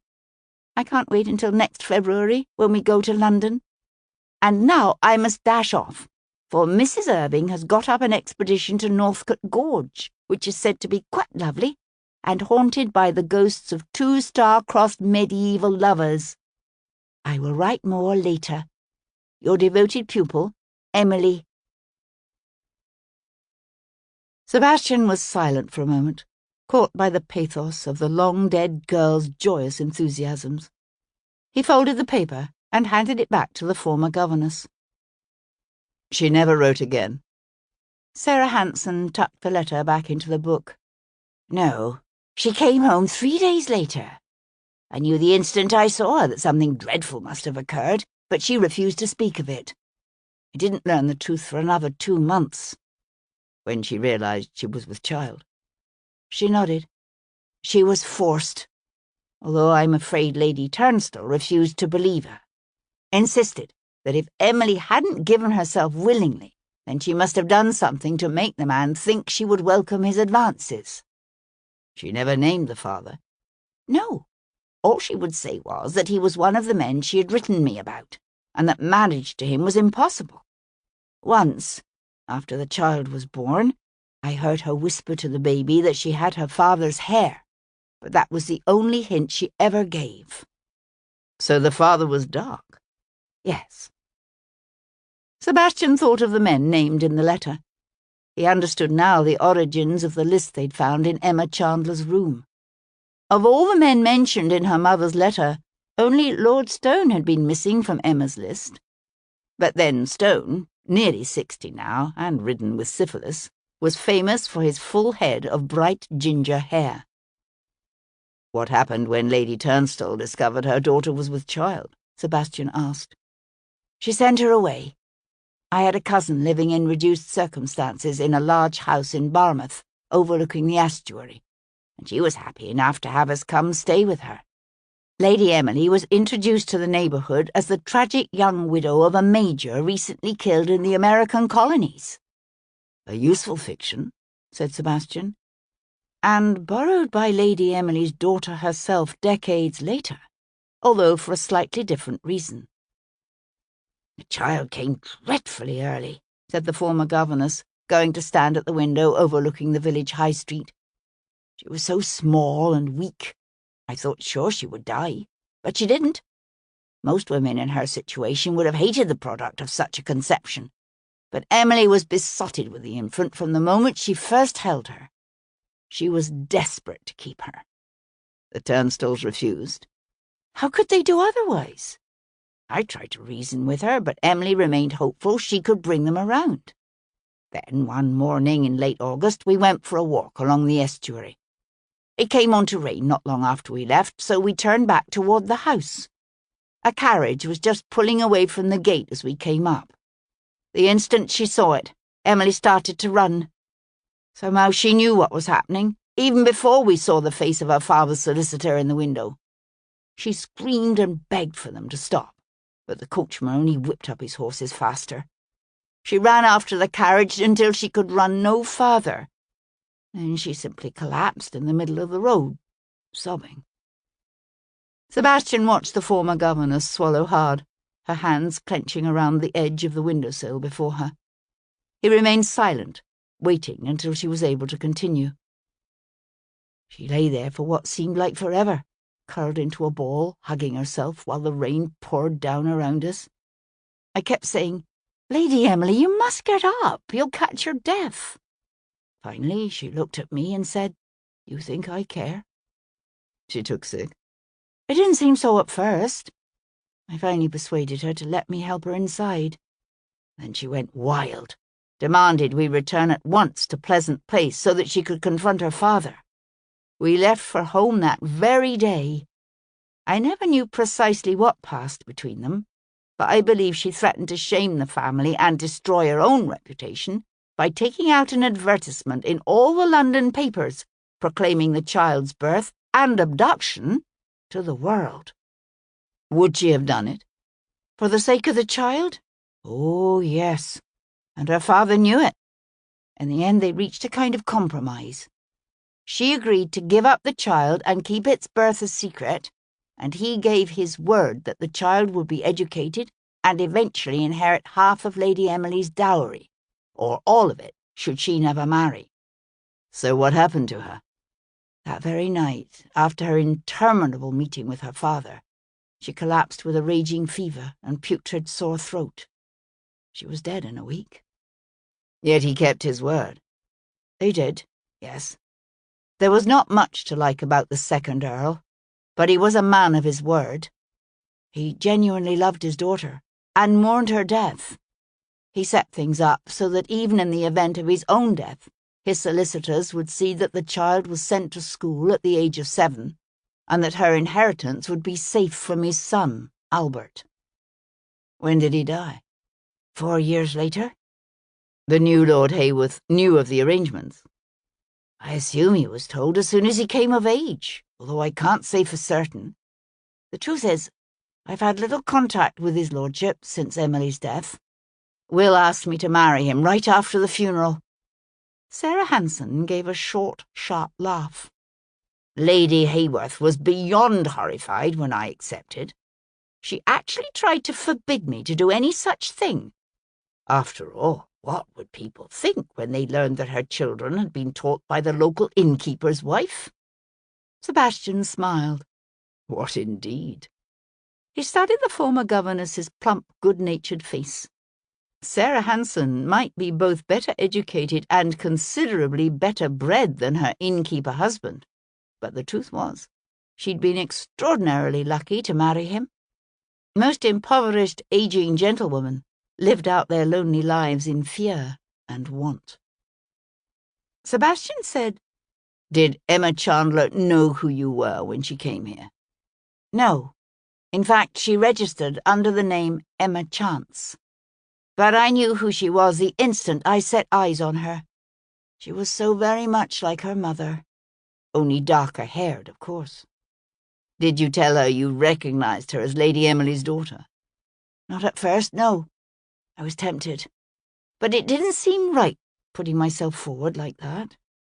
She hired Richard to drive her out to Pleasant Park the next morning. She told me later that she knew nothing about Lady Emily. All she knew was that the Turnstulls had been paying her fees at Miss Lamont's academy." "Did she give her name as Emma Chance when she went out to Pleasant Park?" "She did, yes. I think she was afraid they'd refuse to see her if she identified herself to the staff as Emma Chandler. And she was right. It was the Dowager who met with her. As soon as Emma told her ladyship her real name, Lady Hayworth flew into a shaking rage, called the poor girl a brazen, lying hussy, and set up such a fuss that the Earl himself came on the run.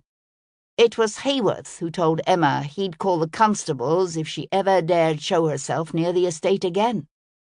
"Charming." Sarah Hanson's nostrils flared on a deeply indrawn breath, but all she said was, "Alfred Turnstall is very much his mother's son." "Why was Emma given the name Chandler? Do you know?" "Chandler was the name of the farm family that fostered her for the first 7 years. She told me they were very kind to her. She had no idea Molly Chandler wasn't her mother, until one day when a solicitor from Ludlow arrived to carry her off to Miss Lamont's academy." Her voice hardened. It was such a cruel, heartless thing to do. "Yes," said Sebastian. It explained how the Turnstalls had known the reason for Sebastian's arrival. Even if they hadn't been closely following events in the papers, they would know that Emma Chance was really Emma Chandler. And with all the talk generated in the region by the Ayleswick murders, they would also know that Sebastian was investigating her death. "When Emma came back from the park," Sarah Hanson was saying, "she was devastated, both because of the way they treated her and because they'd refused to tell her what she was so desperate to know." "You mean the names of her mother and father?" "Yes. She broke down crying on the stairs up to her room." "And that's when you told her what you knew and showed her the letter?" "Yes." Sarah Hanson turned to look at him, her face stricken. "I wish to God I hadn't. That's why she went to Ayleswick, isn't it? She was trying to figure out who her father was. She went there, and now she's dead." "How did she react when you showed her Lady Emily's letter?" "At first she was excited to read it, but by the time she finished, she was pale and shaking. If anything, she seemed more devastated than when she'd returned from Pleasant Park, although I could never understand why." "She didn't tell you she was in love with a young man from Ayleswick?" He read the dawning comprehension and horror in her eyes. Dear God, no. What was his name? "Crispin, Lord Seaton, the son of one of the men who may have raped her mother."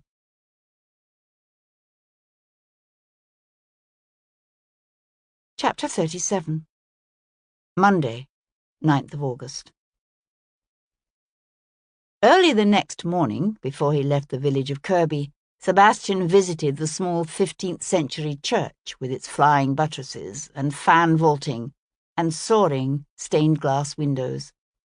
Even in death, the grand inhabitants of Pleasant Park refused to mingle with the common folk of the village. Rather than be buried in the churchyard, generations of turnstiles lay in a private crypt beneath their own chapel in the north transept. An ornate jewel of Italian marble, delicate tracery, and masterfully carved life-sized effigies, the chapel was crowded with memorials to past generations of turnstiles, some extraordinarily ornate and pretentious, others less so. Emma's mother had warranted only a small brass plaque inscribed Lady Emily Turnstile, May 1775, August 1792. Pausing before it, Sebastian ran his fingertips along the engraved letters and felt the tragedy of the young woman's death hollow him out inside. How many women, he wondered. As one century followed the next, on down through the ages, how many women had seen their lives shattered by an unintended pregnancy that ran afoul of their society's cruel, unforgiving conventions? He wondered if Emma Chandler had come here to the church before she left the village. From Sarah Hanson, she would have heard the answer to two of the questions that had haunted her since childhood. She would have learned the name of the woman who had given her life, and she would know that her mother had both loved her and wanted desperately to keep her. Yet the discovery would have been bittersweet, for the mother she had sought was long dead, never to be seen or touched. Standing here, reading her mother's stark memorial, she would have felt the awful finality of it, the inescapable sadness of realizing she would never know her mother's smile, never breathe in the scent of her skin, or hear the sound of her laughter, never hear her say, "I love you." And he wondered, had anyone ever said those words to Emma before Crispin Seaton? Probably not, since she'd been dragged away from the happy farm of the couple who'd given her their last name.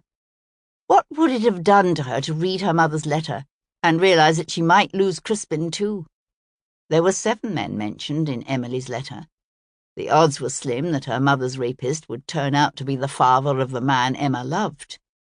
Yet the chance was there. She could have decided to ignore what she'd learned, turned her back on the past, and embraced the future she surely wanted.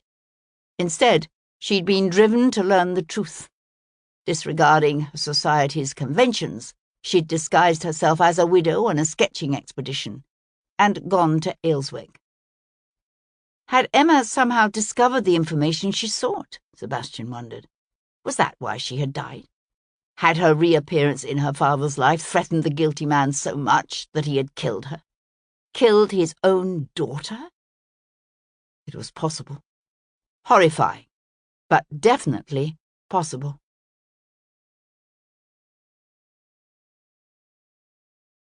Chapter 38.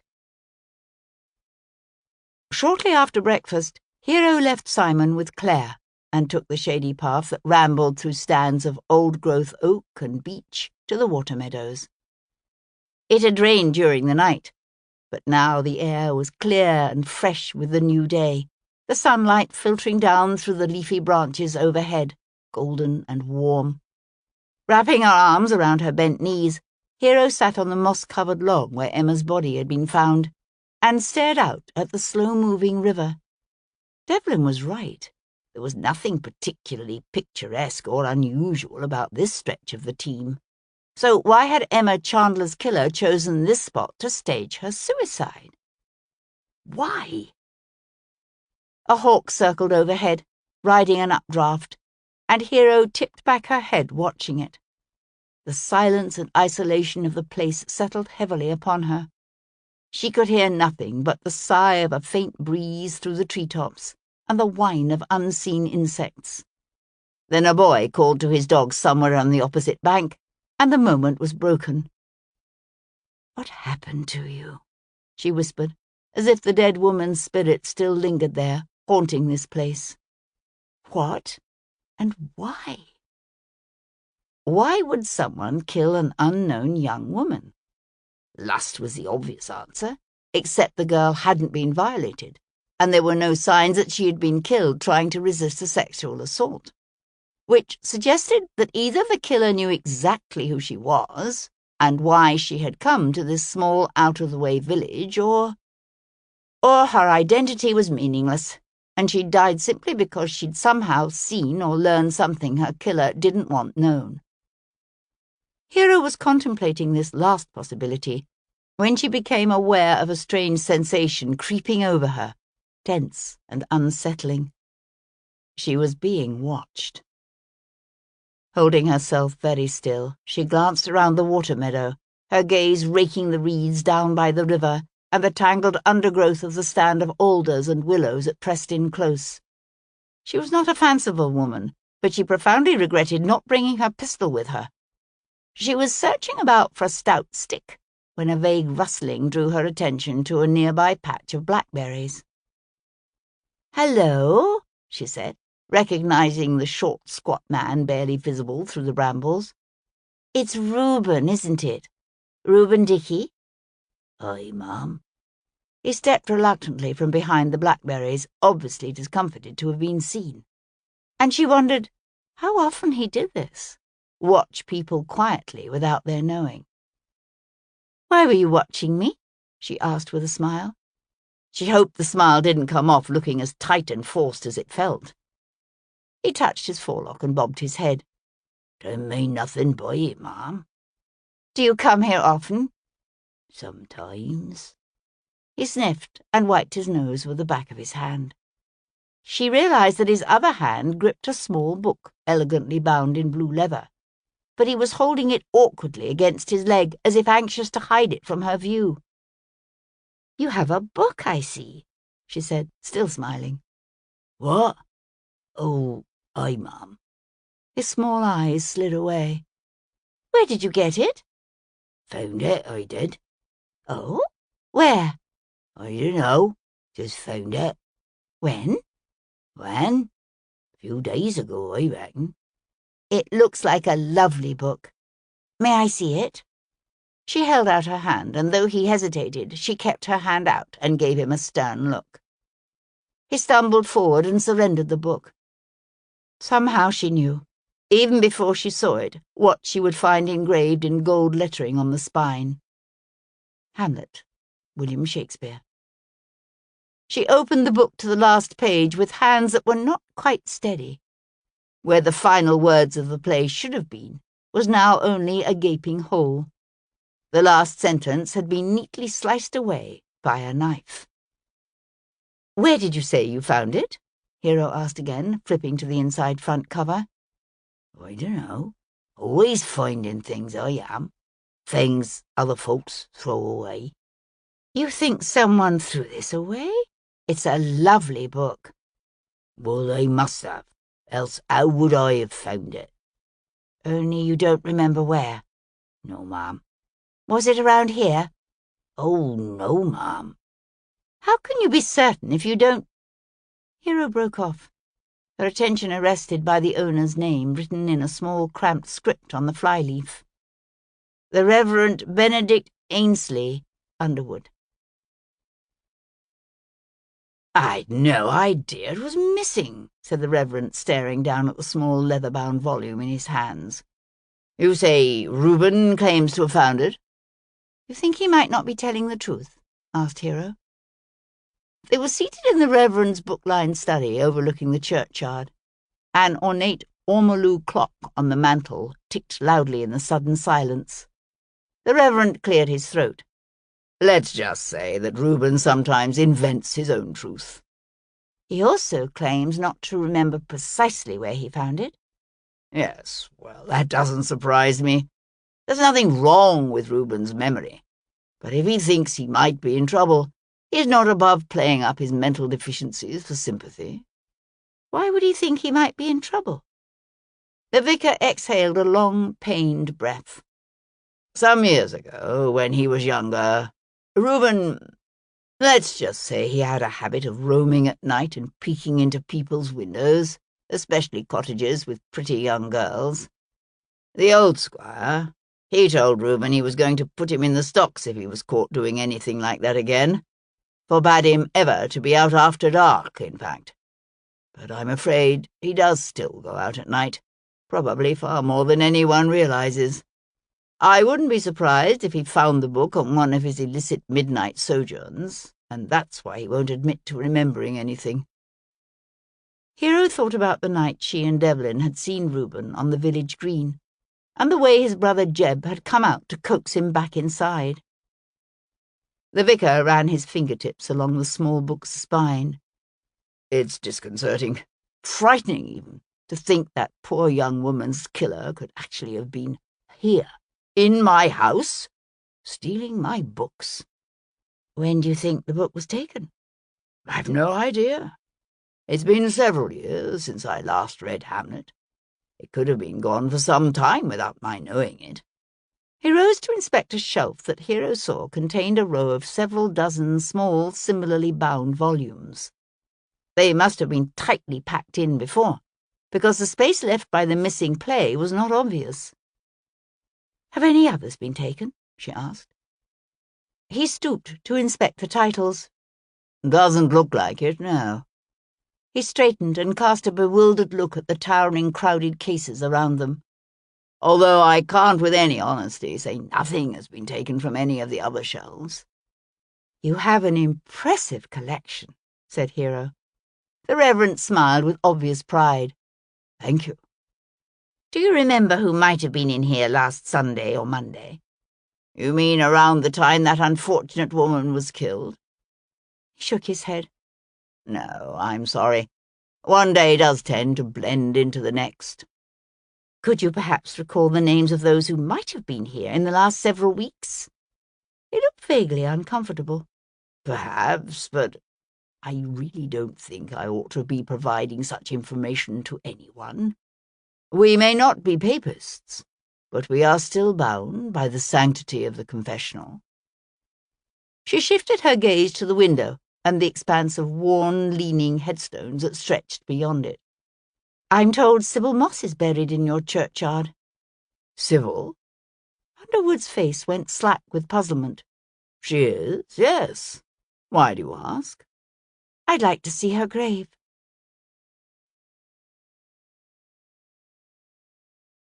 Chapter 39. Hero stood beside the low, lichen-covered wall separating the churchyard from the rocky hillside above. The weathered grey stone at her feet was small and unmarked, with a freshly picked bunch of lavender resting against it. She pressed the fingers of one hand against her lips as she felt an oppressive sadness wash over her. She could think of no greater sorrow for a mother than to bury her child. The very air here seemed heavy with despair, as if Anne Moss's grief clung to this place, keeping her dead child company even when she was elsewhere.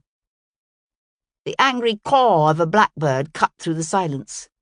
Hero looked up to see a tall, lean gentleman in doeskin breeches and an exquisitely tailored coat working his way toward her through the scattered tombs. There was dust on his fashionable beaver hat and traces of mud on his black top boots, and she waited until he came right up to her before saying, "How many miles have you driven in the last several days?" "Too many," said Devlin, and swept her into his arms. It was a raw kiss, full of want and need, and probably totally inappropriate for a churchyard. And she knew then that whatever he'd discovered had left him troubled and unsettled. He let his hands slide down her arms, his forehead resting against hers for a moment before he'd released her. He nodded to the small plain marker beside her. "Whose grave is this?" "Sybil Moss's." "So she wasn't buried at the crossroads after all?" "No. The vicar managed to convince the jury she wasn't in her right mind." Hero paused. The other girl, Hannah, wasn't as lucky. She was aware of him studying her face and wondered what he saw there. "You still think the deaths of those two young women are linked to what happened to Emma?" "Yes, although I can't understand how." He reached out to take her hand in his. "I think I may have an idea." They sat beneath a gnarled old yew on a bench looking out over the churchyard's undulating turf and ancient time-worn gravestones. He told her what he had learned about the woman called Emma Chandler and the tragic young Earl's daughter who had given her birth. "That poor girl," said Hero when he had finished. "Which one, Lady Emily or her daughter?" "Both, actually. I never cared for Lady Hayworth, but I hadn't realized quite how despicable she actually is." "To coddle the fruits of sin is to condone the act that created them," quoted Devlin. "She said that?" "No, that was Miss Rowena Lamont." "Lovely." She understood now why what he discovered about Emma Chandler had affected him so profoundly. Like Devlin, Emma had been desperate to learn the truth about her birth and had come to this seemingly quiet, picturesque village on a quest to discover the identity of the unknown man who had fathered her. "Is that why Emma crossed Squire Rawlins' name off her list?" said Hero. "Because she was actually looking for Archie's father, and she realized the man was dead?" "Except she didn't cross off Lord Seaton's name, even though she knew before she came here that he's dead too. She crossed off Atwater, although he's still very much alive. And she drew Archie's portrait, remember?" Hero thought about the way she herself had scrutinized the paintings in the long gallery at Northcote Abbey, searching for some elusive trace of resemblance between Sebastian and those centuries of long-dead Seatons. Emma was an artist, accustomed to analyzing her subject's facial features. Perhaps that's why she drew Archie, because she was looking for a likeness between him and herself, and she eliminated him when she didn't find it. It's possible. Or perhaps she crossed him off her list when she discovered the old squire was as fair as his son. Was he? I don't know, but Atwater is sandy-haired. Hero lifted her gaze to the ruins of the old medieval watchtower on the hilltop above them. "Sybil's mother doesn't believe her daughter killed herself. She says the girl was proud of the baby she was carrying, although, of course, that could have changed very quickly if the baby's father rejected her, which is quite likely if he was a gentleman." "Was he?" "Her mother thought so." "What about the other girl?" "Hannah Grant? If she was with child, her mother didn't know about it, but they never did a post-mortem, so she might have been." Hero stared out over the scattered gravestones, more sparse on this, the north side of the church. The north was traditionally considered unlucky, so people didn't like to be buried there. "You think the same man could have killed all three young women? Sybil and Hannah because they were carrying his child, and Emma because she was his child?" Devlin squinted against the westering sun. "If he did, then our list of possible suspects has just been reduced to 2. The Reverend Underwood and Major Weston."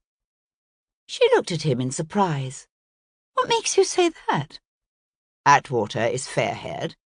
Seaton and Rawlins are dead. And I can't see anyone else in the village caring how many chance children he begets, or being educated enough to come up with an appropriate Shakespearean quote. Thanks to the old schoolmaster Archie's father brought in, a fair number of the villagers are literate, but I doubt any of them are devotees of Elizabethan plays." Hero said, "Not only is Atwater fair, but according to Anne Moss, he's been desperately in love with Lady Seaton ever since he came here as steward. And when I think about the way he looked at her at dinner, I believe it." Which brings us back to Weston and Underwood. She told him then about the discovery of the vicar's copy of Hamlet. Underwood claims someone must have taken the book from his library. "You believe him?" "I don't know.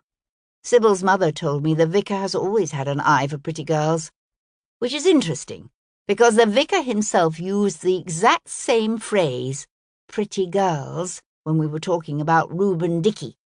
Seems Reuben has a nasty habit of peeking through the windows of cottages with attractive young women. He's not supposed to go out after dark, but as we know, he does." "Interesting. Have you told Archie?" She shook her head. "He's gone off to Ludlow in search of Emma Chandler's solicitors." The bell in the church tower began to peal, slowly counting out the hour as Devlin rose to his feet.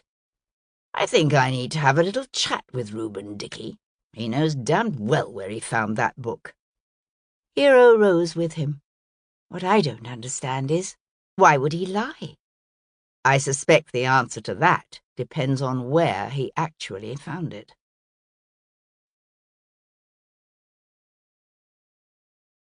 Chapter 40.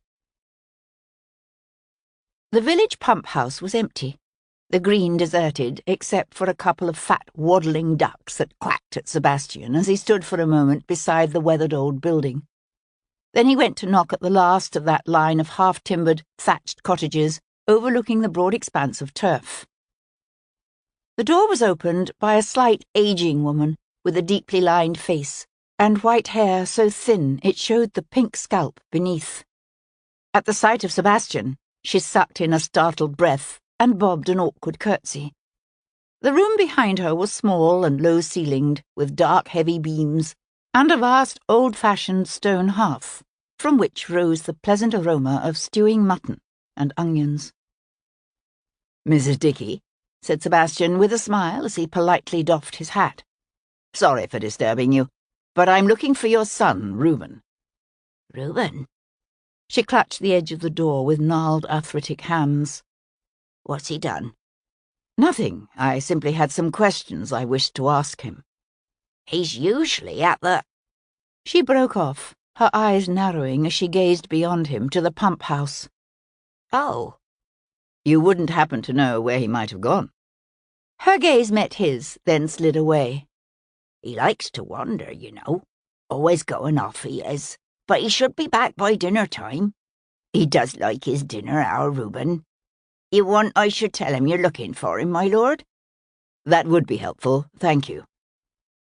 She bobbed another curtsy, but her face was tight, her eyes pinched with a fear that was both furtive and telling. Hiring a hack from Martin McBroom's stables, Sebastian rode out to the former dower house of Mablethorpe Hall. He could see Liv Weston deadheading spent blooms in the long border when he reined in before the house's simple portico.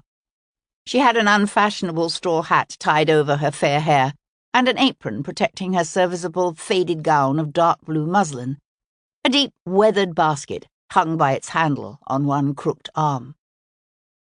"My husband isn't here," she said when Sebastian left his horse in the groom's care and walked up to her. "Actually, I'd like to speak with you if you don't mind." She tilted her head to one side. "Why would I mind?"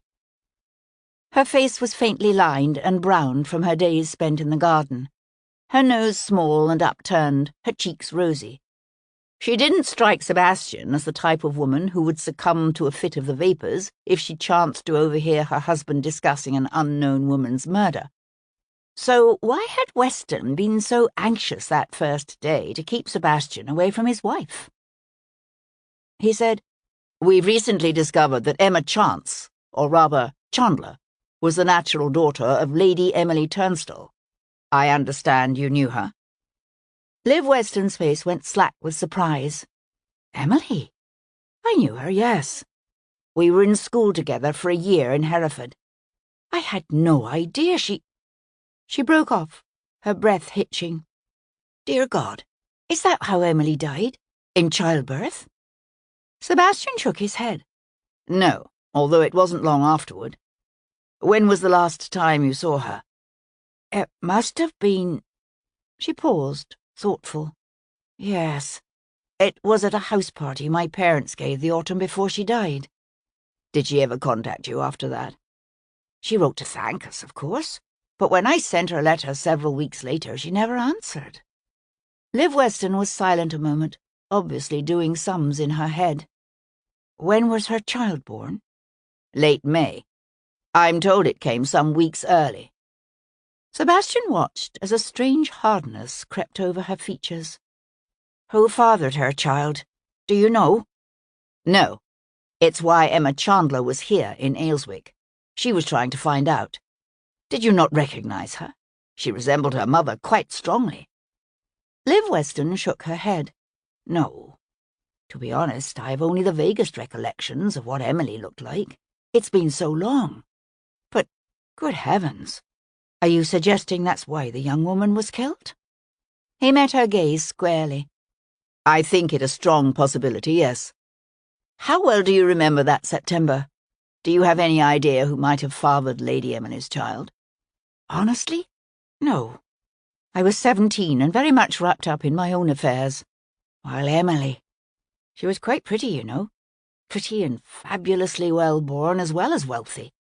I remember being rather envious of all the admiration and attention she attracted from everyone without even trying. She paused. It's not something I'm proud of. Yet you invited her. I did, yes. We were friends at school. I liked her, but that didn't stop me from being jealous once I saw how all the gentlemen reacted to her. When I heard that next summer that she had died, I felt very small. It was a startlingly frank admission. Liv Weston was obviously one of those rare people who had no difficulty acknowledging her faults. In that, she was most unlike her husband. Sebastian said, "Whoever fathered Lady Emily's child forced her. Please tell me it wasn't someone at our house party." Not a house guest, no. She told her governess it was someone who lived in the area. Liv Weston was silent again, and he knew she was running through the possibilities in her mind. Had she noticed Major Weston's long-ago flirtation with the pretty young Earl's daughter, Sebastian wondered? Surely she had. He said, "Do you remember anything at all, from those days that might help make sense out of what is happening now?"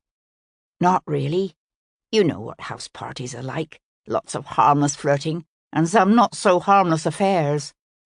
She let the basket slide down her arm to her hand and set it on the grass path at her feet, the secateurs resting atop the cuttings. She straightened slowly, the fingers of her hands knit together before her. "There is one thing. Emily had what I thought at the time a rather strange fascination with a boy down at the ship." "You mean Jude Lowe?" She shook her head. "No, not Lowe, his brother. He was slightly younger than she was, but so very attractive. It was as if she were obsessed with him. I remember he had the strangest yellow eyes. I'd never seen anything like them. I mean—" She stared at Sebastian, a faint touch of colour riding high on her cheeks, then looked pointedly away. He said, "You mean Jamie Knox?" Knox wasn't actually Lowe's brother, but the two had been raised together like brothers, and Sebastian could see Liv Weston making the mistake. "Yes, that was his name. He went away a few years later after the trouble we had. Frankly, I was glad to see the back of him.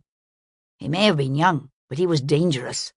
If anyone forced Emily, I'd say it was him, Jamie Knox." Sebastian was seated at a table near the front leaded window of the ship's public room, a tankard of ale before him, when Lowe came to pull out the opposite chair, turn it around, and straddle it. "I hear you've been away for a few days," said the publican, resting his forearms along the chair's back. Sebastian took a long swallow of his ale. "I have." "And did you discover what you were looking for?" "Partially." Sebastian set the tankard aside. "What can you tell me about the deaths of Sybil Moss and Hannah Grant?" Lowe regarded him fixedly for a moment before answering. "Why are you asking about things that happened 15 years ago? Because I'm not convinced their deaths were suicides." Lowe blew out a long, harsh breath. "You, and a fair number of other people." "Oh? How well did you know them?" "Well enough. I was more than a bit sweet on Hannah when I was a lad, and Sybil was my niece." "Anne Moss is your sister?" "My half-sister, yes."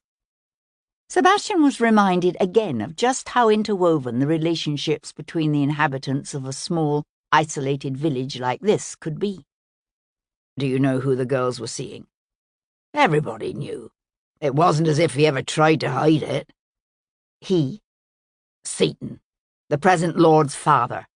Acted like he had some sort of medieval droit de seigneur over the prettiest girls in the village.